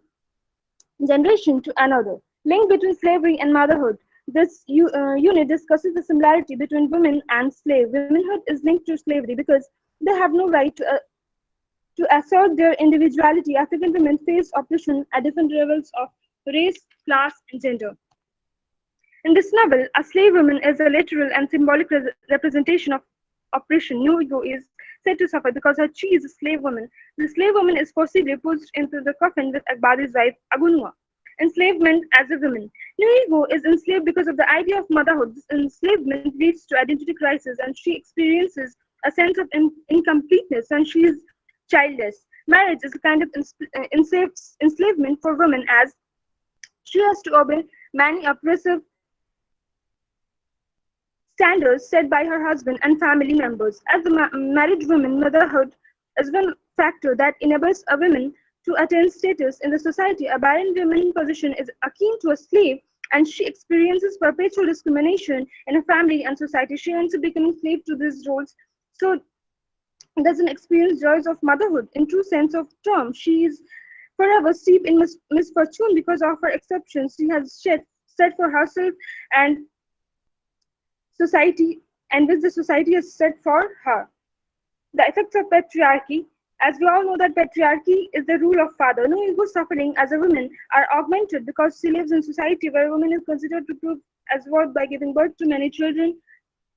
A man being in a superior position has to hold authoritative position, as all his decisions ought to be acknowledged and considered. A woman is confined to the four walls of her house, and her interest should only revolve around serving the man and his family members. Producing male children is the only thing which will bring reward to women. Women have no individuality and freedom to think for themselves. In the novel, Ona is the only woman who defies many patriarchal norms, but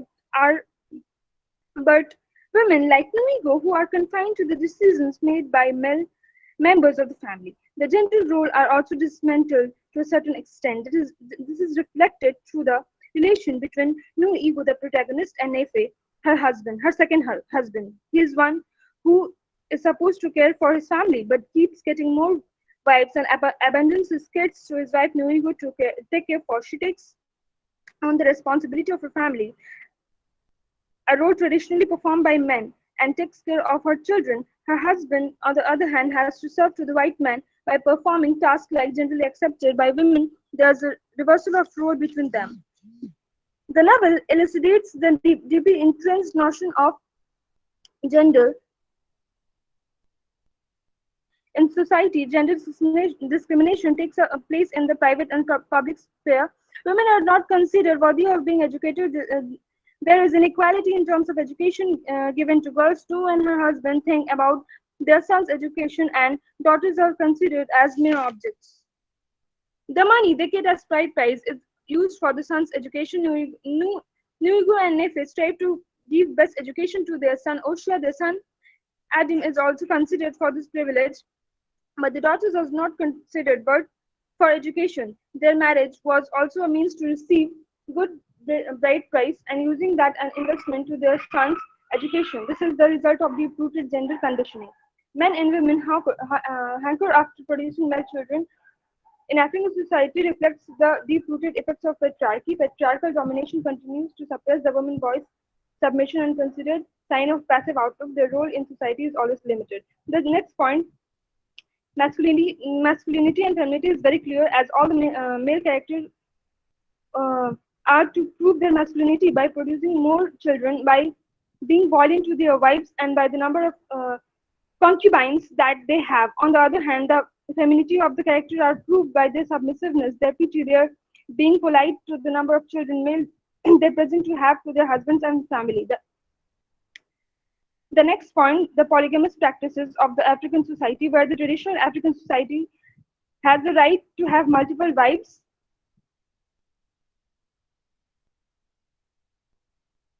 And lastly, the concept of motherhood. Mother is supreme is an adage which is clearly elaborated in the text. The significance of the mother in person's life is expounded by depicting the way a child seeks refuge in his motherland during times of crisis. Motherhood in the novel is directly equivalent to identity, as New questions her worth as a woman when she fails to conceive. Imichita has critiqued the notion of motherhood by depicting the emotional trauma that New Igbo goes through to experience the joys of motherhood. In the traditional Igbo society, a woman is incomplete without children. Male kids are favored over female children. A woman is made to believe that her status in society is established only after conceiving and raising male kids, and the cycle goes on. The theme of the motherhood also moves to discussing dismal state of society for not recognizing the importance of a girl child. The goal of a woman's life is to give birth to many children, preferably male, and strive for the family and children, keeping her personal aspiration aside. However, ironically, it's fervor that entraps her in a lifetime of self-sacrifice. New Igbo remains the slave of motherhood all through her life, while other women, motherhood brings them joy. Her brings sorrow. She has always wanted to be a mother, right from the time when she left Amatuku's house. She longed for a man and a house. She wouldn't even waited for her father to complete the question. You do want a man and family of your own? Before she answers, oh, very much, father. For the sake of motherhood, she even endured Nefi's ugliness. Sushma, please wrap up. Just conclude. Ironic, and it critiques all the oppressive custom and traditions. This marginalization as part of traditional heritage. It is a scathing attack on the colonial policies that subjugate women by erroneously projecting positive ideals of development. The novel is also an attempt to depict the realities of the African woman's life and clarify romanticized notion of motherhood and womanhood. The apparent joys culminate into miseries, and ideas of womenhood and gender discrimination are subsequently dismantled. Thank you. Okay, thank you. Thank you very much, Sushma. Is there any question? There is a chat box. No questions have been. No. There is no question. Okay. So, Sushma, thank you very much. You actually pointed out that women were not only oppressed, that way they are serving as a slave in the society, and also within the family. I mean, to her husband, father, sons, everyone, the slavery is there. And you have also pointed out Buchi Emicheta's joys of motherhood and how the motherhood becomes a sad thing for the character. So thank you very much. The point which you wanted to tell through your paper was clearly pointed out, and we have got it. So if there is any question, you can have the question. Otherwise, we will move to the next speaker. Sushma Singh, once again, thank you very much for your wonderful paper. Okay, so we are moving to the next speaker, Tanima Nath, also pursuing master's degree, the 4th semester, RBCC College, Naihati. Tanima, can you hear us? Yes, sir. Okay, so please continue your paper. Okay. So good evening, everyone. Yeah, good evening.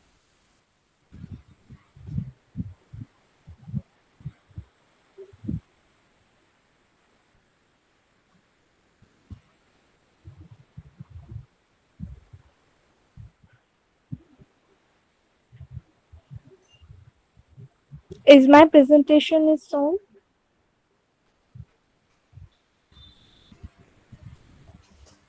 Sir? Yeah. Your presentation is visible. Carry on. Okay. Thank you, sir. So good evening, everyone. The topic is comparison of cultural practices between Africa and America in context with Chinua Achebe's Things Fall Apart.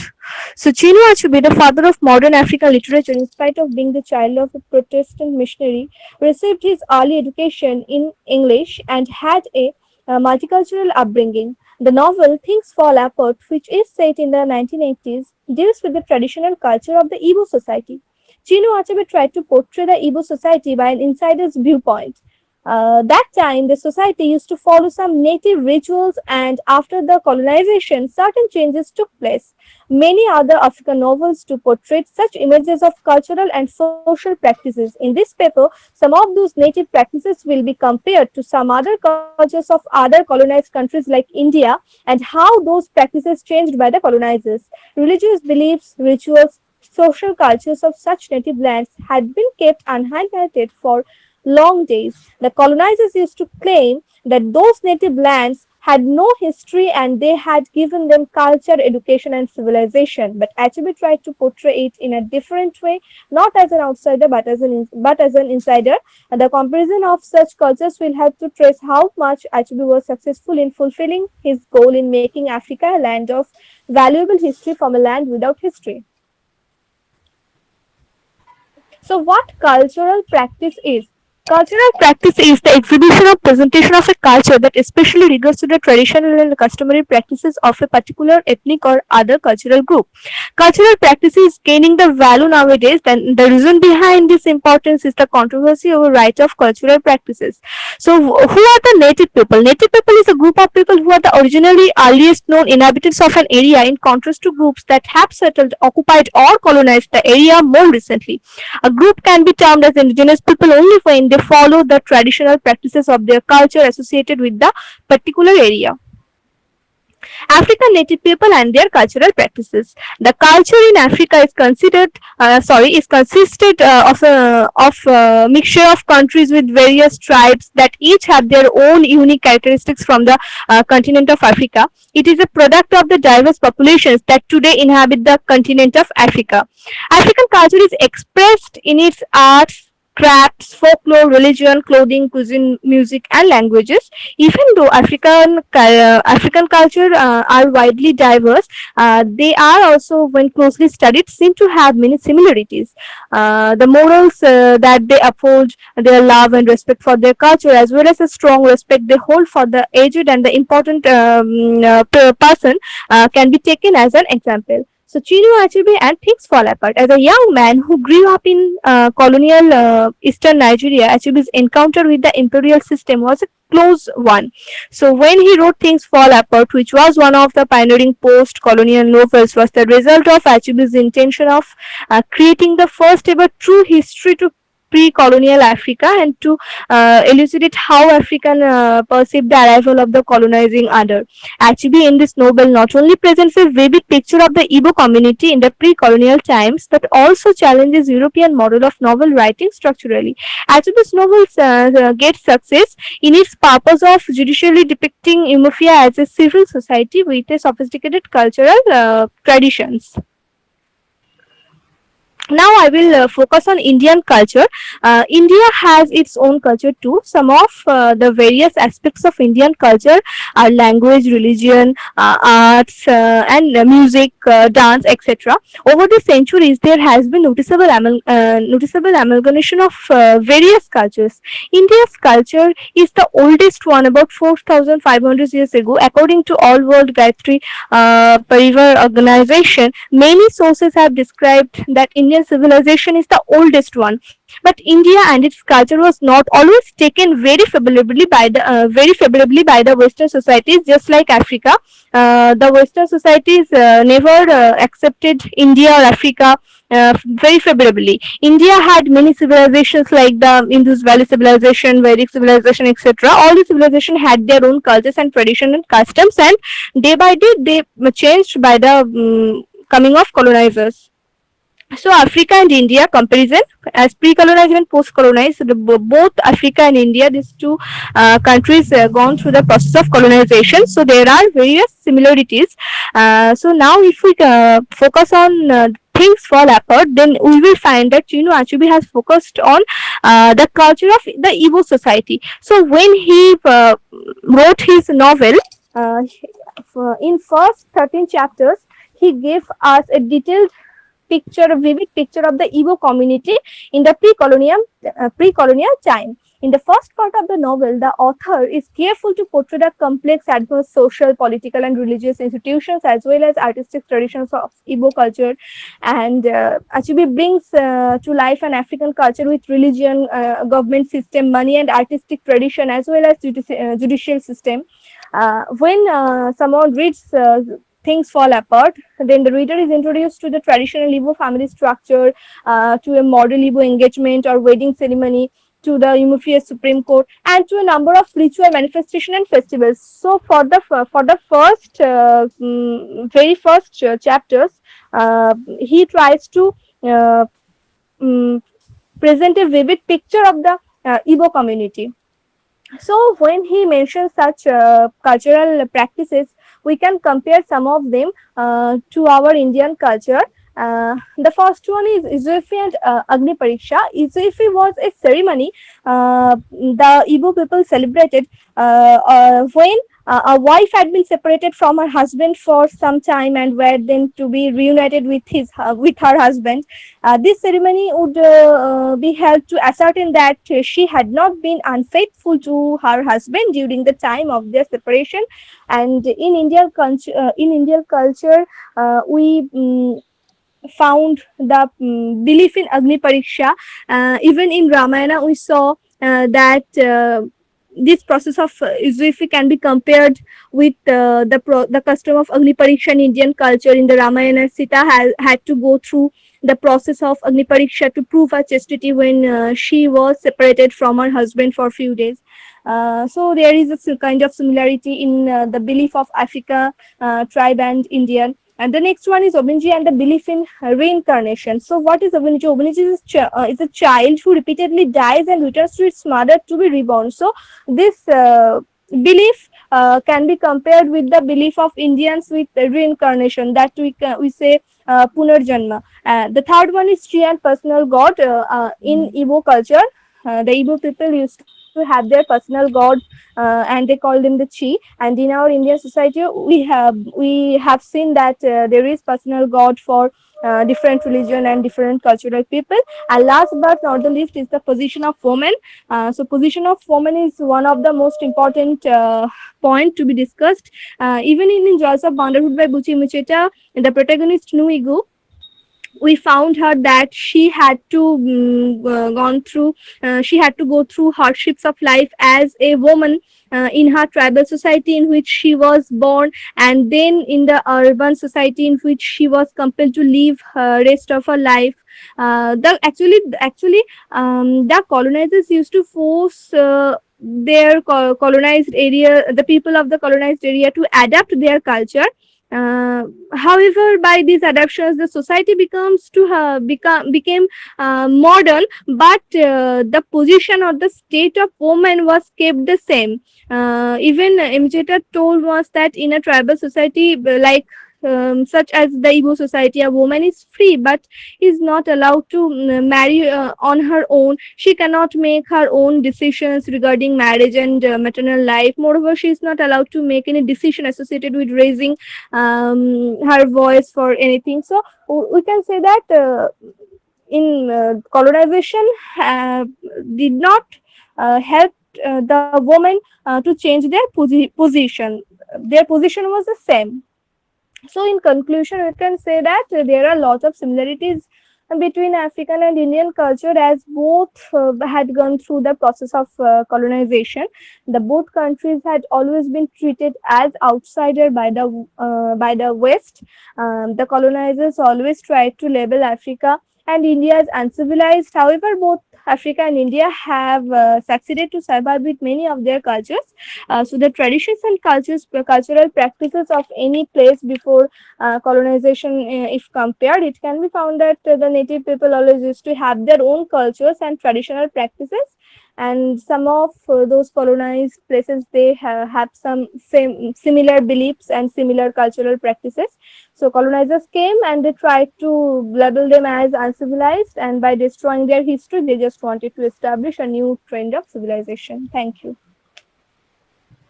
Okay. Thank you, Tanima, for your presentation. You have wonderfully shown the similarities between Indian culture and African culture. Just one point I just want to make here. If that is, you don't accept that, you can tell that in Africa there are many tribes, so they were divided into small groups. But in India, from the point of their tribal rituals, I mean, here there were nearly three religions, and that's why from the point of the division between the tribes, so British people actually struggled a little bit more to Yes. destroy the culture in India, regard as far as the dominance on the native culture is concerned. So Yes. absolutely, we have wonderfully compared, because the rituals which are quite kind of similar kind of thing. So it was Yes. like fascinating to know from you. Thank you, thank you. But I Thank you. have made a mistake here. I just want to request, you know, Praveen, and that I left Shweta Singh because S should come before T. So I have just taken Tanima's name. So if you allow, because I have written in the chat box that he will be the next speaker, if you allow me, then I would like to call Shweta Singh, because alphabetically S is left there. So please, you just give a comment, then I can call Shweta Singh. Tabashum Praveen, are Yes, you sir. there? Okay, Yes. so please stay with us. I'm just calling Shweta Singh. After that, you will be the speaker. Okay. So Okay. please. Okay. Okay. Thank you very much. So I would like to call Shweta Singh right now. She is also pursuing English honors, third semester, Rishi Chandra College. So Shweta, please continue.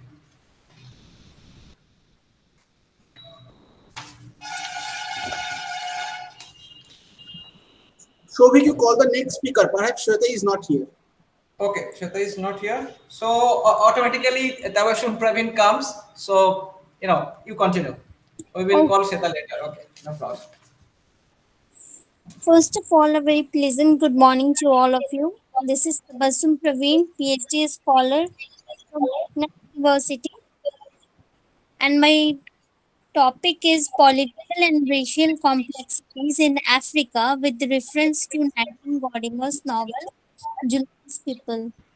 Nadine Gordimer's fiction, which is placed in the category of post colonial literature, is an exploration and representation of a racist world from a perspective which is exclusively unique to an outsider in touch with the stark realities of apartheid Africa.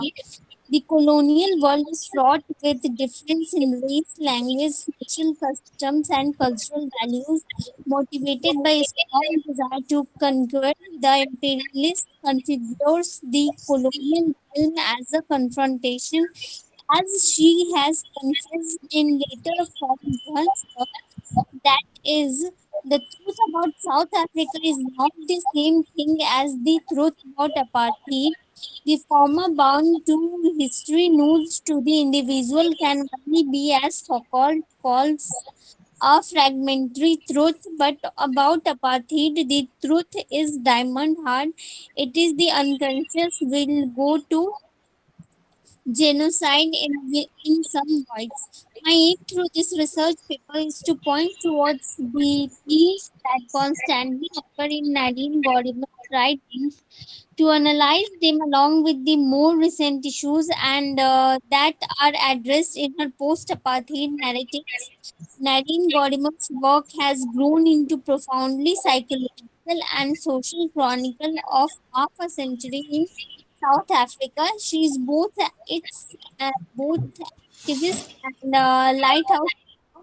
Above her collected experience, the light sweeps, illuminating parts that would otherwise have lain in dark darkness, helping us navigate towards a South Africa that, far from being geographically cut off and politically ostracized, depicts a universal landscape. Nadine Gordimer's novel July's People, set during the apartheid movement, is a counterfactual account of a violent revolutionary movement led by black South Africans against their white oppressors. Thus, this paper also analyzes how it explores the dynamics of interracial relationship and complexities influenced by revolution, the state, and reversal of hierarchy through fictional and contrary to real events.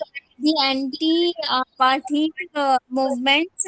It provides an understanding of the experience of being a liberal white during the revolution in South Africa and a utopian future as imagined by blacks as they reclaim power while simultaneously questioning identity, loyalty, and the importance of the status quo.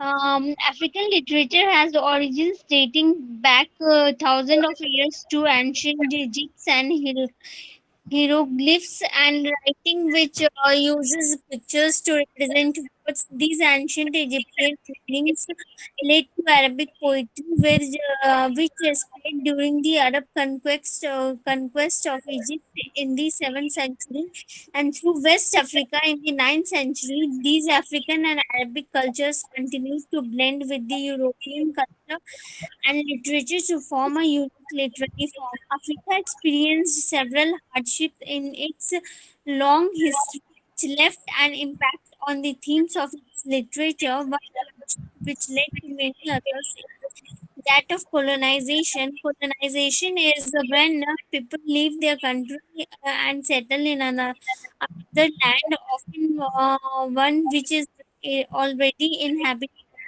The problem with colonization is when the incoming people exploit the indigenous and the resources of the inhabited land.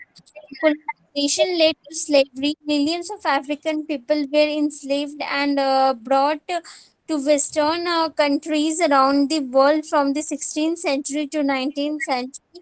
The spreading of the African people largely against their will is called the African diaspora. Through African literature's history is as long as it is rich. Most of the popular works have come out since 1950, especially the noteworthy The Things Fall Apart by Chinua Achebe and July's People by Nadine Gordimer. Looking beyond the most recent works is necessary to understand the complete development of this collection of literature. European colonialism. Next point is European colonialism 1645 BC to present. Around 3000 BC, Aryans began to settle in the region of Asia known to the modern world as Europe. Over the past 2000 years, their descendants have practiced consistently and have now perfected three basic types of colonialism. They are territorial, intellectual, and mental. This section will cursorily addresses them all. Perhaps the dominant feature of the world history these past 5 centuries has been the rise to world dominance of the Caucasian peoples of Western Europe, North America, and Australia. In spite of their current lofty station, today's undisputed lords and masters of the earth are from very humble origins. In addition to colonizing African land, Europeans also colonized African knowledge not just to claim it as their own but also to disconnect Africans from their heritage and culture. Why? Because people who are cut off from their heritage and culture are more easily manipulated and controlled than people who are not. Adisa Azamu calls this intellectual colonialism, beginning with the Hyksos invasion and the Assyrians, Persians, Greeks, and Romans, each during their period of African occupancy seized controls of Kemet's temple, schools, and captured their priest teachers. As a consequence of Europe's successful colonialization of African lands and African knowledge, she was able to successfully colonize African minds and thereby complete the conquest of African people. The 20th century witnessed the globalization of European consciousness and the planetary wide imposition of European worldviews of lifestyles as the human norm. Nowhere has this imposition been more thorough than in Africa. Among the Christianized, Western trained African intellectuals and other members of the ruling class. The same holds true for Africans in the Americas and especially to the United States. Next point is the political and racial complexities in the novel July's People. Um, Written more than a decade before the end of apartheid, Godimer explores an imagined post-apartheid utopia for the blacks of South Africa, where they have overthrown the whites and rebalanced the power, reversing the hierarchy. While imagining that could have been, the novel reflects the ideas and experiences of liberal whites and blacks who sought to reclaim their authority over their own land. Godimer was a leading liberal white leader in anti-apartheid movement and was a part of Mandela's African National Congress. Through the description of the implications of the imagined revolution, it almost seems as if she is presenting it as a warning to the racist whites of their fate as the disaster looms over them if apartheid is not ended. She talks of a future where blacks might turn to the same instrument that the whites used to subjugate them, violence. The experience of liberal whites in a black led revolution is narrated mainly through the viewpoint of one of the central characters, Maureen Smells. In spite of having a racist upbringing, Maureen calls herself and her family liberal, but is conflicted in her opinions when they are forced to flee from their home in Johannesburg. When the blacks takes up arms in the city, the reversal of roles is exemplified in the ensuing change and rather lack of in the relationship between master and servant, independent and dependent.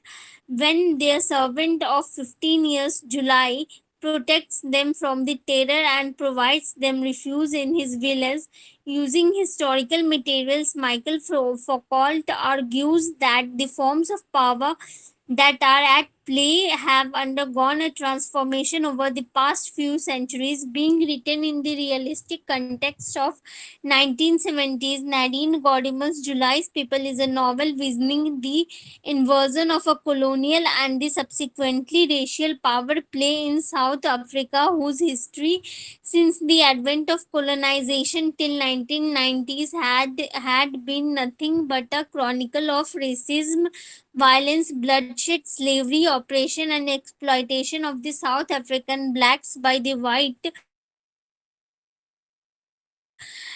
English colonizers in general. In this novel, the Ismails may feel a sense of guilt, but is their guilt of the for the lower status of blacks in society or because they do not necessarily want to give up their privileges? These are the questions Godimer wants us to ponder. However, to thinkers like Foucault or Fanon, if one does not actively try to revolt against exploitive institutions, a person is therefore indicted in the institution's injustices. The narrative, the blacks become revolutionary and the whites are placed aside. Thus, the whole scenario turns into a subverted, topsy turvy situation. Now, the blacks become powerful, whereas the whites, powerless. Slaves replace masters' position, and vice versa. The blacks are in a relaxed mood while the whites are struggling for existence. The blacks become oppressors while the whites oppressed, using the text in title as the primary source and the related literature reviews as a secondary source of information. In this research, the researchers I want to explore how all such inversion and manipulation of the ratio political power play affect the refugee males in the country of July's People, and thus metaphorically foreshadow the remaking of history and decolonization in South African context. Here the and now I conclude it that the politics of race bring about mutual mistrust and xenophobia between the two races. On the other hand, there are blacks who desire liberation and yet to refuse to employ violence for the same and prefer equality of the races rather than radicalism like July's character himself. July's actions and ideas are reflective and Mandela's policy of forgiveness towards whites.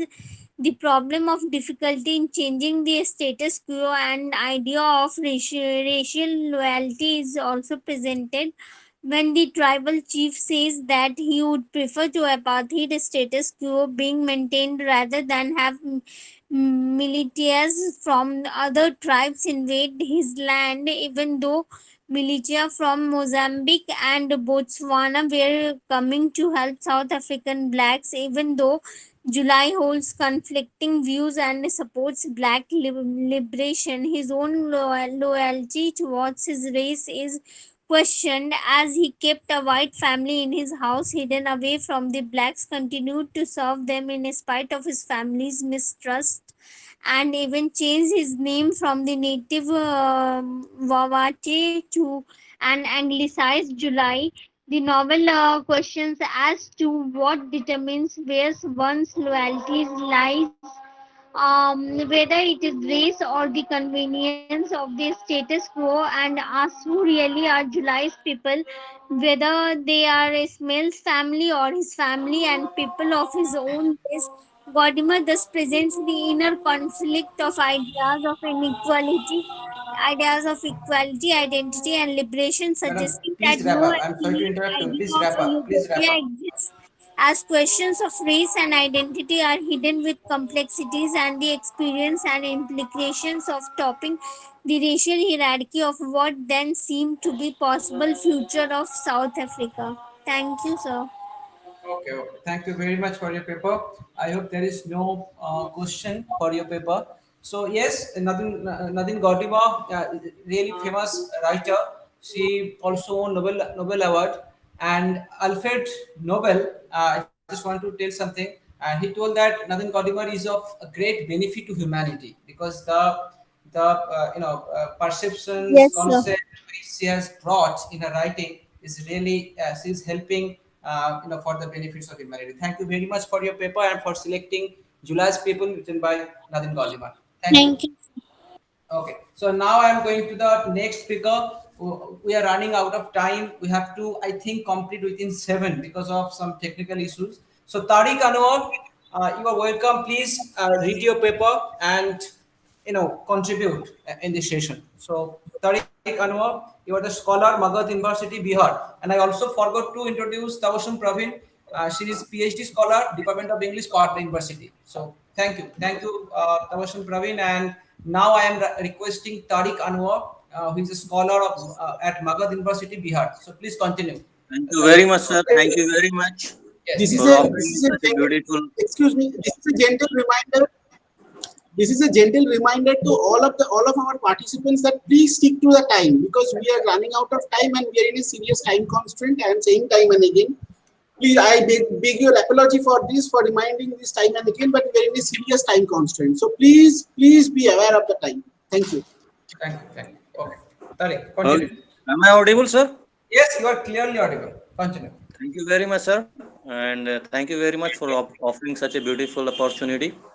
And respected teacher, organizer, coordinators, and my dear online friends, I am Tariq Anwar, research scholar, Department of English, Magad University. Today, I feel excited for the webinar research paper. My research topic is cultural aspects and conflicts in Chinua Achebe. Things Fall Apart.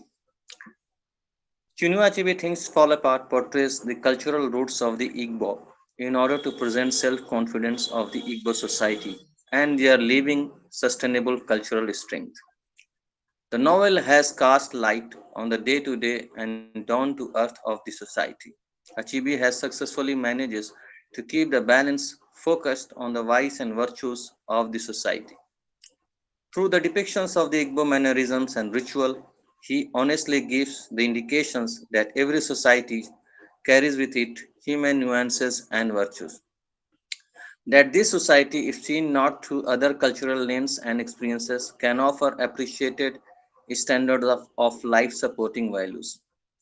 Achebe has the master sage of the Igbo society, and with the warm eye view, embedded the plot and theme of the novel with social events and activities, and dotted it with inevitable differences among the individuals of the groups and neighboring society. What is remarkable about his Igbo is the degree to which they have achieved the foundations of what most people seek today: democratic institutions, tolerance of other cultures, a balance of male and female principles, capacity to change for the better or to meet new circumstances, a means of redistributing wealth, a viable system of morality, support for industriousness, an effective system of justice, striking and memorable poetry and art. The arrival of white missionaries in Ethiopia was to take over the ruling of it, and because Igbo are so compassionate society that was also unsuspecting of the white men's intentions.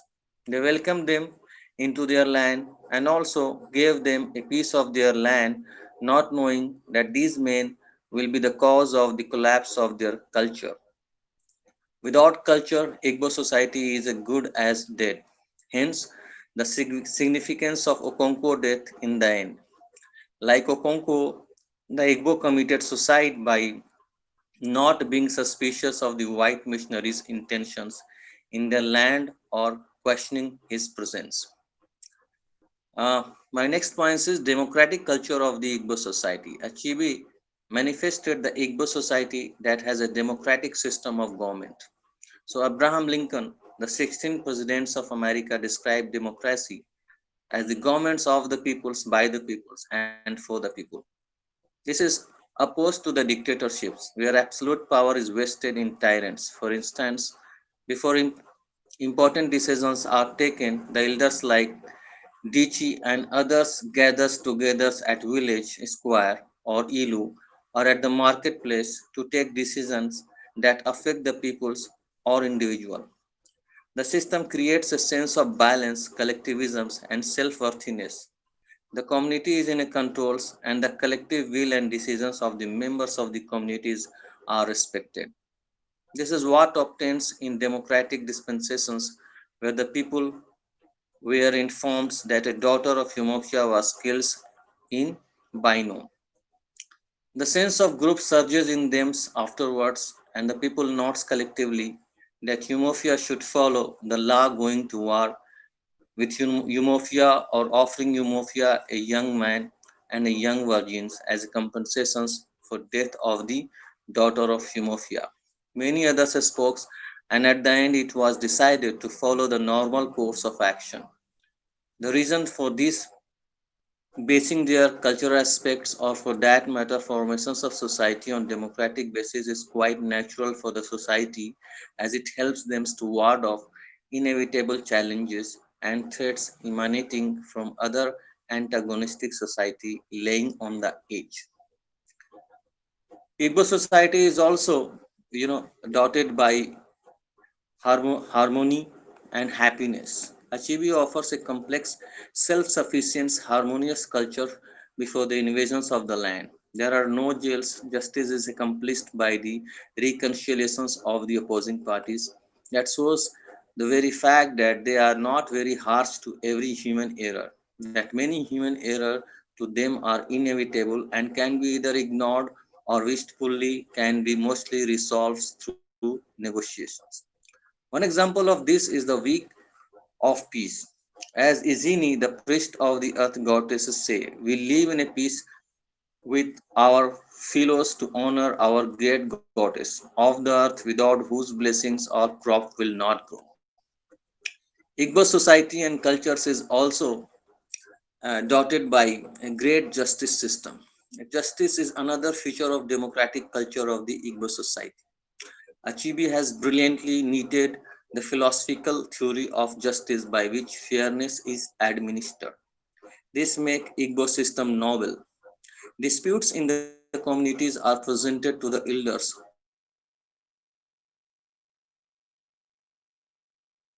who take decisions after hearing from the both sides of the land, which is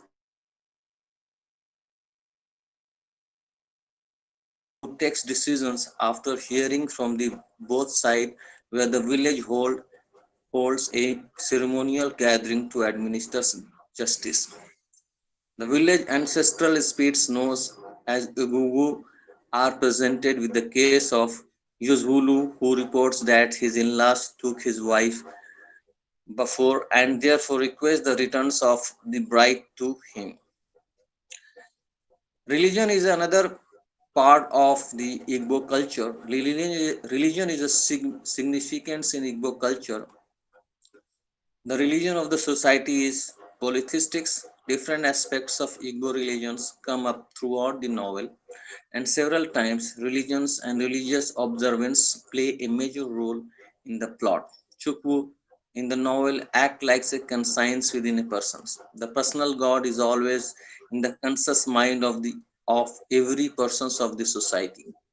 So they involve unobtrusively or deliberately in any form of the heinous acts or delinquent crime. The presence of Chukwu wake them up for their mistakes. Another part of Igbo culture is the dignity and respect. Igbo society has a respect and right to life. Thus, a man has unassailable right to his or her life. They believe that life is awesome. Consequently, killing members of one's clan or taking one's own life is forbidden, even if advertently done. This is why Obofu Izudu wants Okonkwo not to kill Ekmefuna, and even when Okonkwo kills Ichi Izudu, son of unknowingly, Okonkwo was sent on exile. Thus, Obraika sees Okonkwo killing of Ekmefuna as the crime against the earth. There is also great sense of gender balance in the Igbo society. While the tribes thus denigrates the women by derisively calling fierce and sensitivity Agbala or a woman, it also includes men like Nudulu who treats their wives as equal.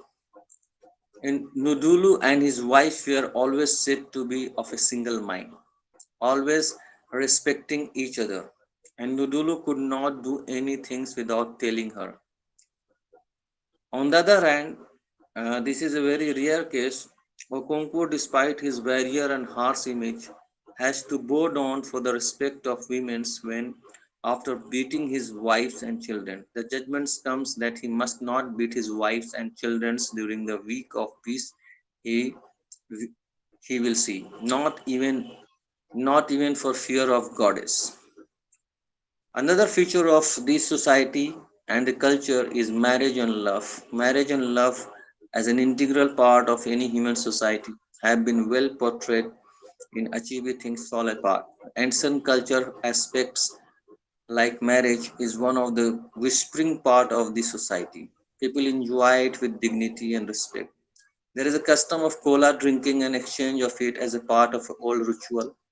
This ritual of cola drinking offered them the opportunity to consolidate the tie-up between two clans or neighboring village.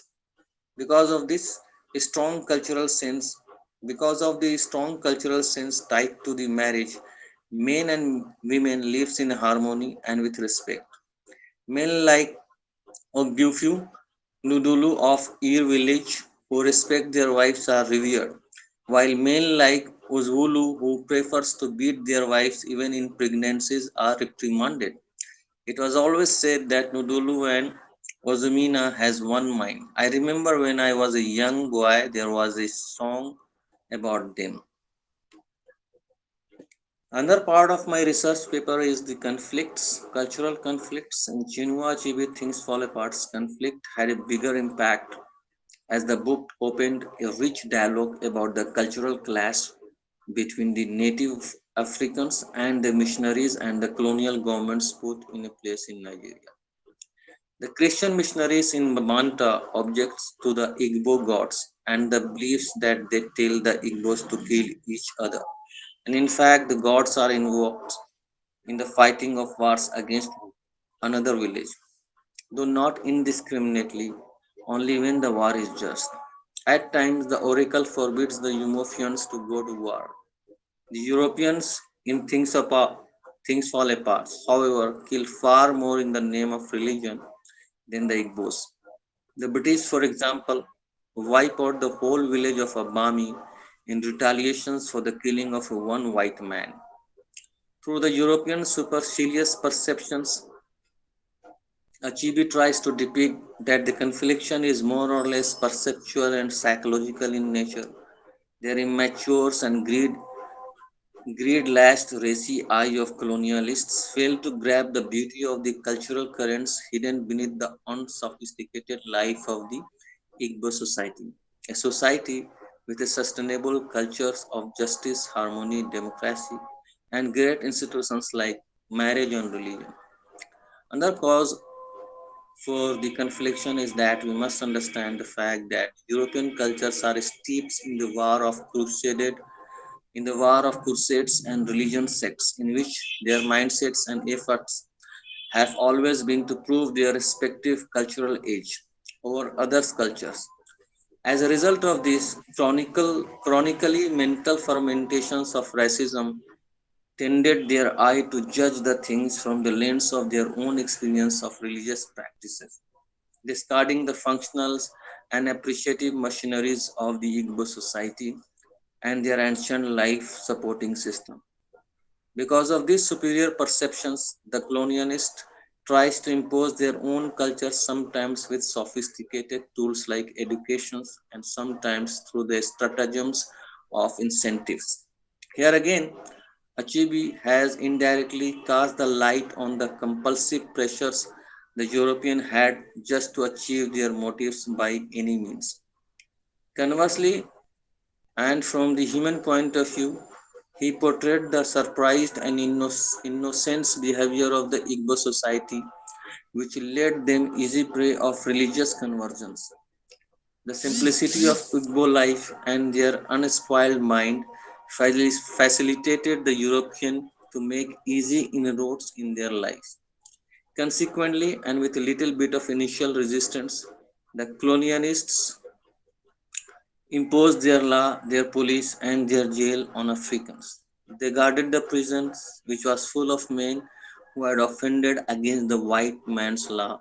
Furthermore, colonialists and the missionaries also have other things to offer: a government, trade, money, school, salvations of people. The white missionary, Mr. Brown, tells that the leaders of the land in the future would be men and women who had learned to read and write. This is it. Thank you very much, sir. Sir, Okay, Tariq. I am through. I am through, sir. Yeah, we have got it, and thank you very much, Tariq Anubhav, for your wonderful presentation. You have clearly depicted, and your presentation, I must say, is multi-dimensional because you have pointed out everything possible way, every possible ways, because you have pointed out the daily routine of their lives and their courtship and marriage, then the nature of masculinity and all other cultural conflicts. So it was really a wonderful paper. So it was so nice of you. Thank you very much. Thank you very much, sir. My pleasure. Thanks, sir. So I would like to go to the next speaker, Urama Evelyn Nawachukua. If I pronounce it wrong, please, I beg your pardon. So, Department of English and Literary Studies, Nigeria, Alex Equiem Federal University. So, it is your turn right now. So, please go ahead with your paper. Thank you. Good evening, everybody. Good evening. Good evening. I hope you can hear me. Yeah, well. you are clearly audible. No problem. Go ahead. Okay.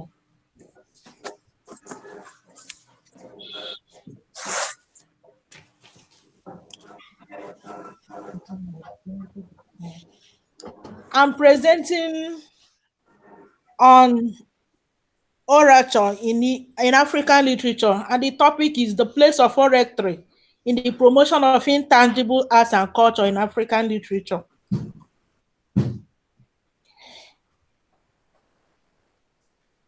It talks about art, and it is a study about art and culture and its value in African literature. We know that the culture and art of a country, of a society, is that they are divided into two. the objects that are the tangible arts and the intangible arts that are portrayed through language. And we know that literary language is the instrument of expressing the thoughts produced in literary texts. So many meanings are hidden in the text, that are hidden in the text are portrayed in the language. And where this paper focuses on the language through orality in African literature. African literature, just like other literature of other societies, started in oral tradition. And it is divided into, orality in African literature is divided into three. One, the proverbs, the story, the song, and the drama. So this paper exposes the proverbs, the stories, songs, and drama in African literature.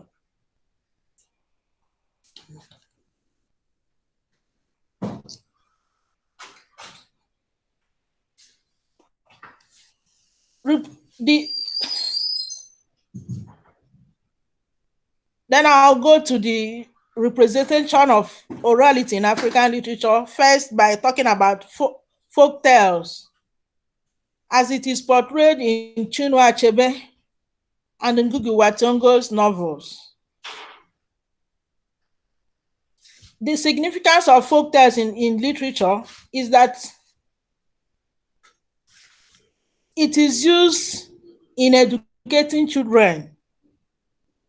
And it is seen in Igbo society in Things Fall Apart, where children gather and they were listening to stories told by their mothers, while the female children will be listening to the stories about how they are going to be good women, how they are going to grow up to be good mothers. As their mothers will be telling them the stories, the young boys will be gathered in the reception hall of the family, where the men will tell them story about war. This is because the significance of storytelling in Africa is to educate men, educate children, and on the culture of Africa, and also for them to know the gender roles. This is seen in Ngugi wa Thiong'o's Weep Not Child, in which he presented a typical traditional African family in the life of Ngoto. Children gather around their parents to listen to folk tales, through which they learn moral lessons and also expose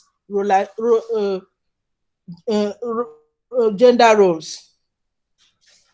And also in this paper, it is also exposes traditional music in literature as part of the orality. And the significance of this music is that through music, people learn about their culture. They sing, they chant praises of their ancestors. And through this, they know their roots. And some of them that are brought up in the cities will know their primordial selves. In Things Fall Apart, this is seen during the New Year festival, the songs, and during marriage ceremonies, where they had a lot of songs. And also in Cameralea's The African Child, it is seen it is portrayed as the, orature is used to portray the custom and the history of the people, so that they will know their values and tradition.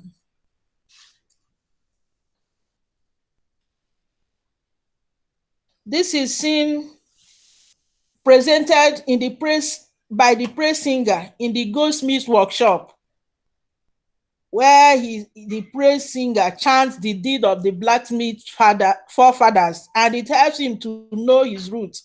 And at the same time, it paves way for continuity, so that people will learn, these songs, and they will continue to sing them. In Yoruba land, which is in western Nigeria, they are known for poetic chants and praise songs.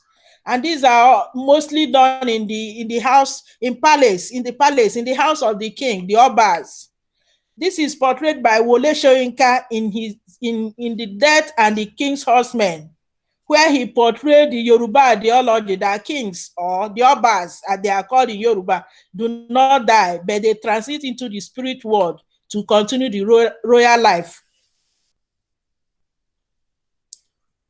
And also, orality, as it is portrayed by female African writers, are seen in the work of Akachi Adimorezi Igbo in her trilogy, The Last of the Strong Ones, the Last of the Strong Ones, published in 1996, House of Symbols in 2001, and Children of the Eagle. In this trilogy of Akachi Adimorezi Igbo, he presented women as orators. They sing, they chant their ancestral name, they sing, they even perform during ceremonies like traditional marriage, funeral ceremonies. When they have, festivals, these women, they perform and they are paid, and they teach the younger ones. And it is through this orality that helped the Akachi Igbo as a writer to, in creation of characters. She created the Oluada. The Oluada are the women leaders. In Igbo society, Ada means a female child, and Umuada is the children of a born in a particular society. So the Oluada are the leaders. That's the head of these women.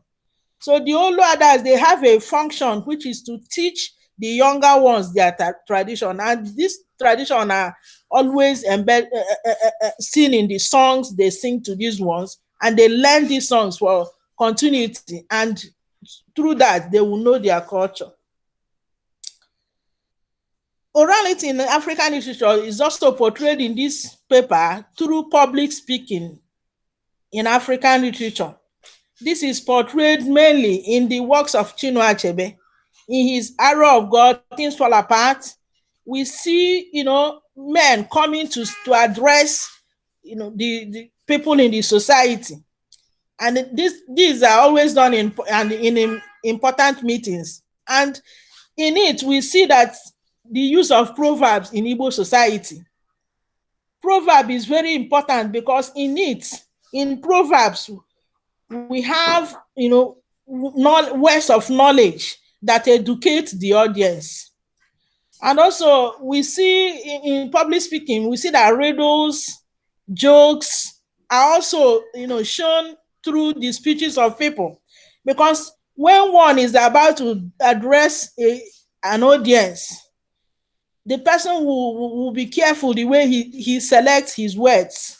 And all these things are portrayed in written literature.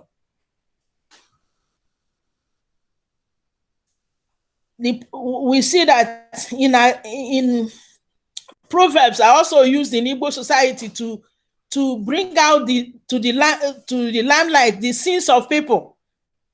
When people, elders will be speaking through these proverbs, they will be teaching themselves. At times when an elder performs something that is, an elder did do something that is not right, instead of coming to expose the person in the presence of children, they will use proverb to caution the elder so that he will correct his ways.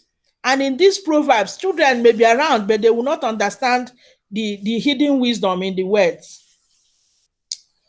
Well, in this paper, I also looked at the language of the masquerade and the importance of masquerade in Igbo society, because masquerade, they do not come on their own.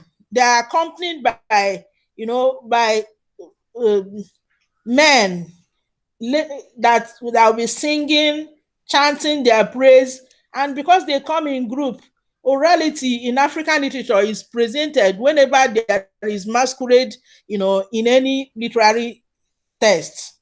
This is seen in Achebe's Arrow of God, and also in Things Fall Apart, where the masquerade is used as a judge to judge cases of people. And because masquerade are representatives of people's ancestors, they are feared and they are worshipped. And whenever they decree a thing, people obey. This is seen in the dialogue between the evil forest, the leader of the Egugu masquerade in Things Fall Apart, during the judicial case of Uzoulu and his wife, Mbafu. And also during the funeral ceremony of Ogbuefu Ezendo in Things Fall Apart. The orality in African literature is also portrayed through the breaking of kola and offering, sacrifices to their gods and ancestors. Whenever kola nut is to be eaten in Igbo society, there must be a prayer that will be said by the eldest man in the midst of the congregation before even they break the kola nut. And this prayer is important because it brings out the significance of sharing kola nuts in Igbo society, because the ideology of friendship and well wishes that binds people together, people that share kola nuts together in Igbo culture, is seen in the popular saying in Igbo language, "Onye wetara ọjị wetara ndụ," which means he who brings kola nuts brings life. This is portrayed in Buche Mecheta's The Joys of Motherhood, when Obi Umunna paid a visit to his hunter friend Nwokacho Agbadi to thank the gods for saving his life from the fight in the forest with the elephant. Kola nut and palm wine are used for the prayers. This is seen in Buche Mecheta's The Joys of Motherhood, page 18. In Chimamanda's Adichie's Purple Hibiscus, we also see prayers being offered to ancestors. Men are the head of families in Igbo society. And every man in the house will, first thing in the morning, the person will, Madam, sorry to interrupt you. I'm sorry to interrupt you. I'm really sorry. Please wrap up your presentation because we are really running out of time. So we have to finish it up. Please wrap up. It was so nice paper. Please wrap it up, madam. Please. Men will come out in the morning to pray to the gods, and in that they will commit the life of every member of the family into the hand of the Lord, of the God, the ancestors, the Chukwu Okike Abiama, the God that created heaven and earth. This is portrayed in Chimamanda's Adichie's Purple Hibiscus, where Papa Nuku is presented offering prayers to God first thing in the morning as he wakes up from the sleep. The word of his prayers are so significant, and the expression is a reflection of religious reality of African culture. Then in this paper, it also exposes the state of this orality in our culture today. Because of modernization, African children, they do not know this culture again. The weddings, the songs, the poetic time, the folklores, and the indigenous languages incorporated in this seen in this orality, they are no more seen in the society as they have been before. because many people are now living in cities and they don't visit their ancestral homes where the grandparents, you know, tell stories to their children so that they will know this their culture. The culture is now portrayed and sustained by it being incorporated into written texts. So the importance of this orality in African written text is that it helps us to sustain this our noble culture in Africa. And in this paper, you know, there's a suggestion that the documentation of Africa tradition should not be left for creative writers alone. Rather, government and non-governmental organizations, should sponsor artists and organize exhibition regularly to showcase both the tangible and the intangible culture, African culture, so that, for sustainability. Then the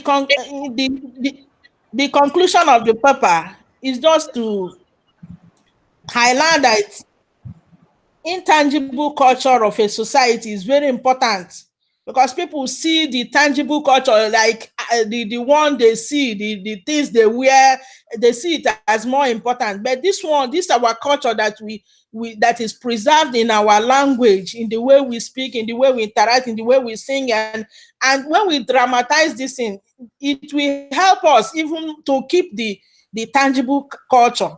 So it is very important, and it is a kind of, praising African creative writers who have incorporated this aspect of African culture into African literature, and also employing others to emulate them so that this culture will be sustained. Thanks for listening. Thank you very much, madam. You have rightly pointed out that the traditional music helps us to learn our own culture. And one important point I'd like to make here, that you made this point, the orality is mainly done by African female writers. So when we talk about the oppression of the female writers as well, till 1960s, so this news is really great, and we are directly getting from Nigeria. So we are so happy to have you here in this presentation. So thank you, madam. Thank you very much once again for your wonderful presentation. Thank you. Okay, so next speaker is Urmi Acharya, PG 4th semester, Rishi Chandra College. So please hurry up. And yes. Sir, am I audible? Yes, you are audible.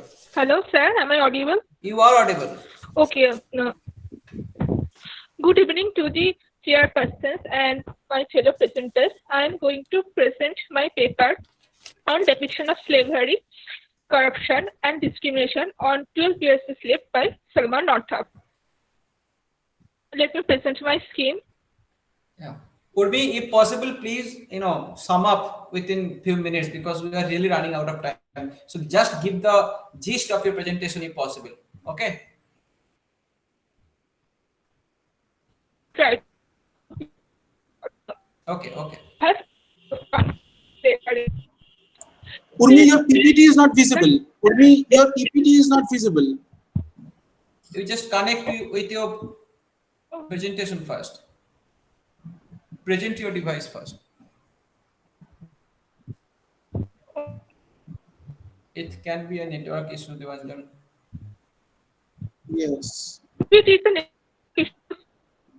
No, we are not getting your words properly, Urmi.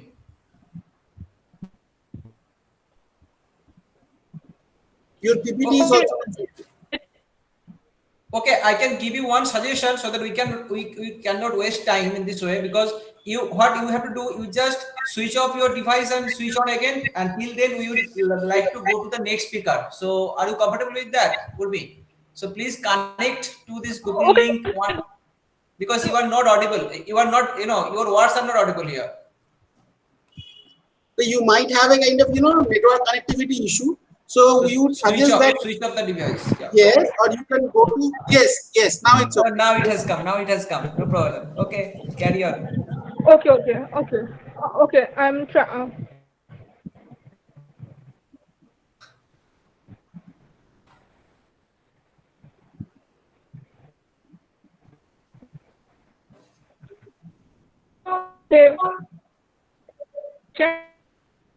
No, you are not audible.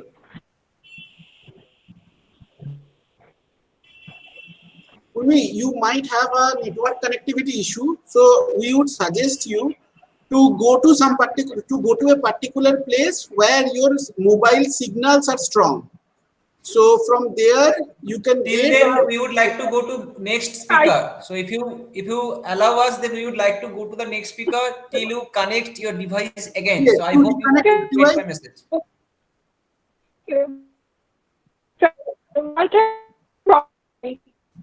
Debanjan, are you getting anything? I didn't understand. I'm not getting anything.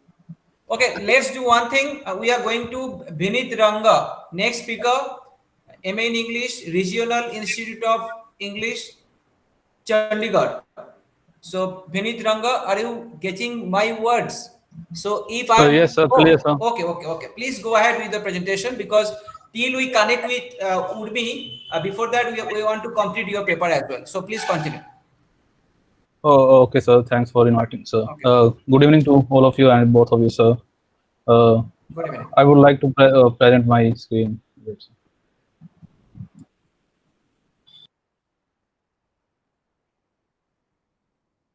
Sir, is this clear, sir?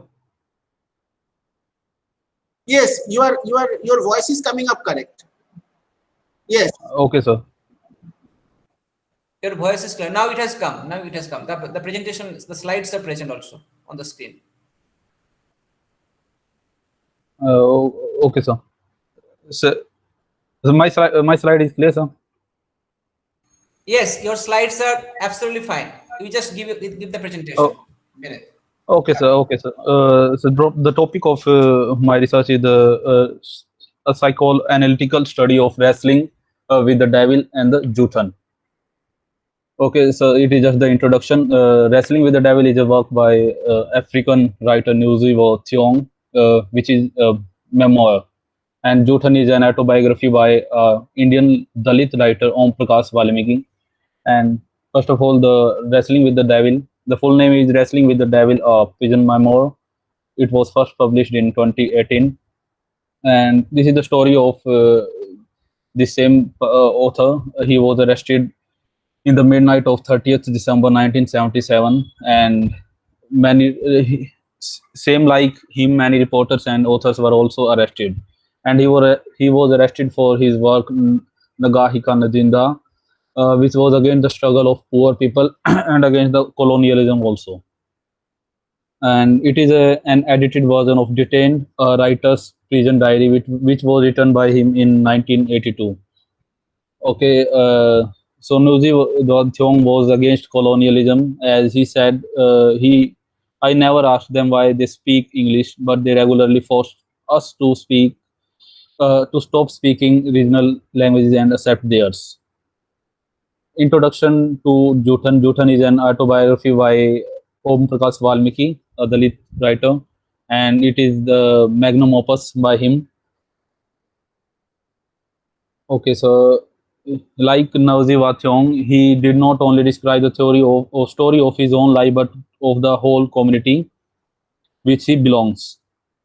This profound text straightforwardly brings the pity and despair life of Dalits just after the independence of India. He had to sweep in the school daily before going to classroom, and if he someday did not do this, then he was beaten mercilessly. This book also elucidates the effects of casteism on society and how it ended the many talents hidden in Dalits. Psychoanalytical criticism, first of all, the introduction just of psychoanalytical criticism. It is a theory which was developed by Sigmund Freud, an Austrian neurologist and the founder of psychoanalysis.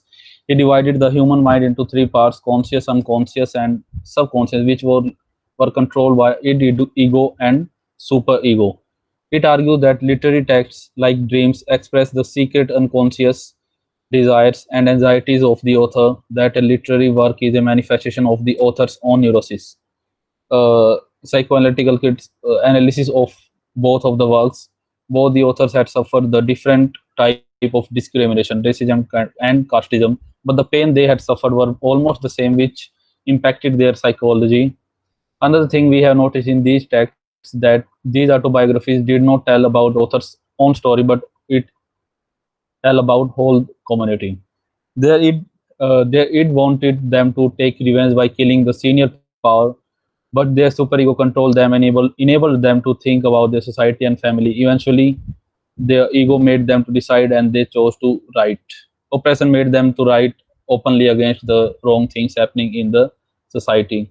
So it is, the gist and the conclusion of my research paper. That's all, sir. Thank you, Vinit Ranga, Due to for your the timing short. issue, yes, sir, timing issue, I Yeah, did for not your conclude. short and precise presentation. It was well managed, and we have got the message. I just want to tell you just one point, that yes, you have rightly brought these two things. I mean, one by Om Prakash Balmeki, another one by Gukuya Thiongo, because these type of operations, if they do not come through the literature, then people cannot be aware of the operation. So the more this type of literature will come out, the more we will become conscious. And that's why Dalit literature in our country has also become so important in the mainstream literature. So thank you very much, Vinit Ranga, for your wonderful presentation. Oh, thank you. You're welcome, sir. Now, Urmi Acharya, are you well connected to the internet? Just make sure that, and you just give the presentation, please. Hurry up. Urmi, are you getting our words? Yes, sir. Yes, sir, I'm present. Yeah. Okay. Sir, am I audible now? Yeah, you are audible clearly. Okay. Go ahead. Yeah. Sorry for the disturbance. No, it happens. No shame, no blame. You just continue. No shame, no blame. Okay. Continue.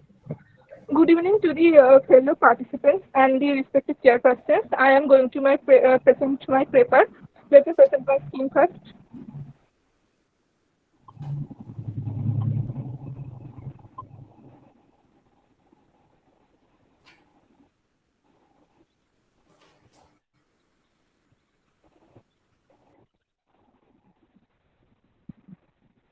The topic of my paper is depiction of slavery, corruption, and discrimination in 12 Years a Slave by Salman Northup.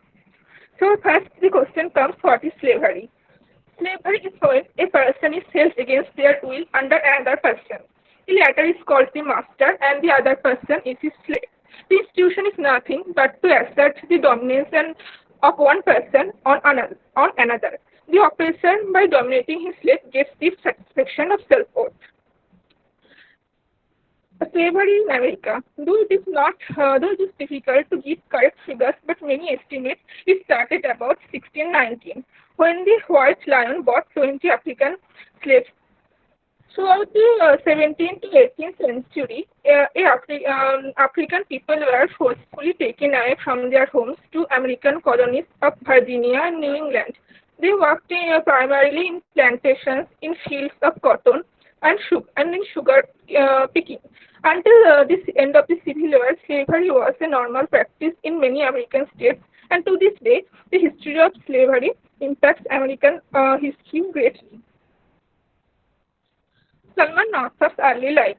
12 Years a Slave is a memoir of his own experience as a slave himself. He was born a free man in the northern state, New York. After his 12 years a slave, he is known as harboring abolitionist sentiments. Before he was kidnapped, he lived happily in his hometown, Saratoga, New York, with his wife and 3 children. Northup was the name of the master where Salman's father worked before being emancipated. Outline on the narrative. Published in 1853 in collaboration with David Wilson, the narrative starts with when one day the author meets 2 gentlemen in New York. They tempt him in going with them in circus, and Salman agrees, since at that time he was already looking for a job.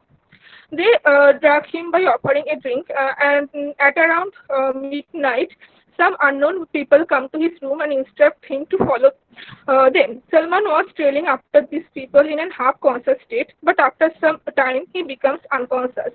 Next time when he wakes up, he finds himself in William's slave pen by Booth. There he was beaten because of revealing that he was actually a free citizen of North and that he was not a slave. After that, Salman was compelled to keep his mouth shut because for his own safety. With some other slaves, they are shipped to New Orleans, and there the overseer Theophilus sells them to William Ford of the Great Pine Woods plantation. During his stay in William Ford's estate, Solomon speaks of the man he is a man, a pious Christian who believes in God and his creatures. After that, because of some financial problems, he is sold to John Tibet. John Tibet is a cruel man who gets pleasure by inflicting pain on other people. The last master of Salman Northup was Edwin Epps, who he was a drunkard and cruel man who viewed his slaves as something as like his property rather than human beings.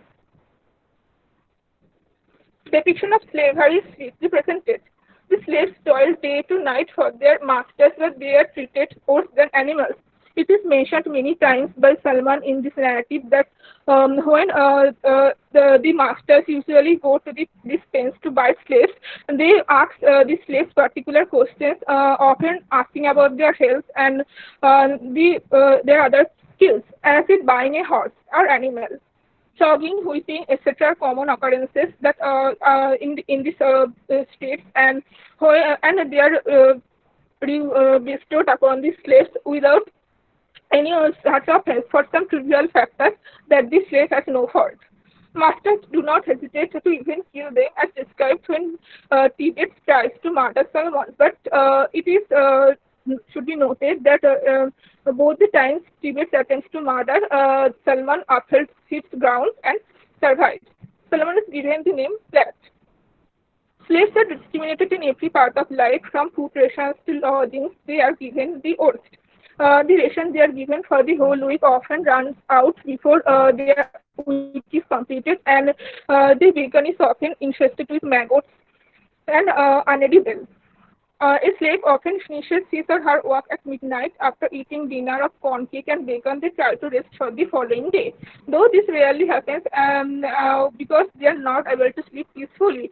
Edwin X often returns from his shootings, and if he is in a good mood, he wakes up his slaves and makes them dance joyfully throughout the night. And if he is in a foul mood, he beats them indiscriminately. Men like Hamilton and Brown are corrupted individuals. They were aware that Salman was a free individual and not a slave.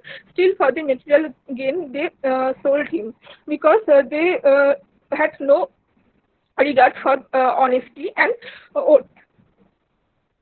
In this, it is pointed by many critics that rape is a common factor in slave narratives. Women are doubly subjugated, one by their race and other by their gender. Pasti is such an example. She is raped and abused by apes many times.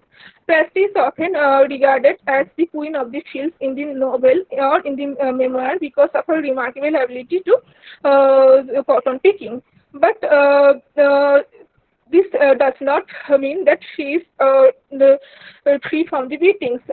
Oftentimes, a drunk ape comes home. Oftentimes, a drunk ape comes home and beats her. And one time, when she was returning from a neighboring plantation from a visit with a friend, it thought that she was there to meet a lover and stripped her naked, bound her to stakes, and beat her until she starts bleeding.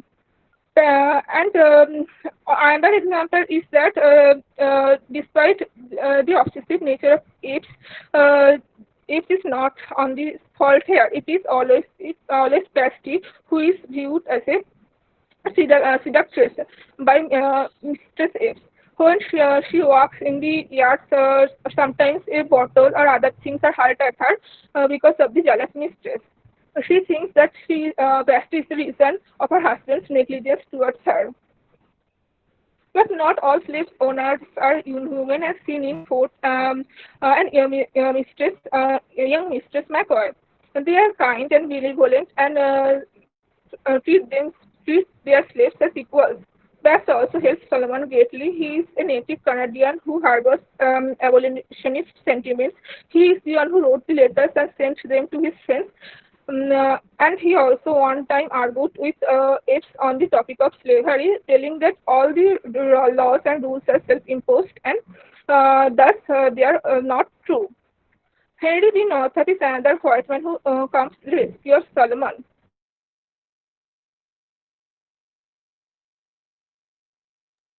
And brings him to the New York. Conclusion. 12 years a slave, 1853 is important for multiple aspects. The book shows everything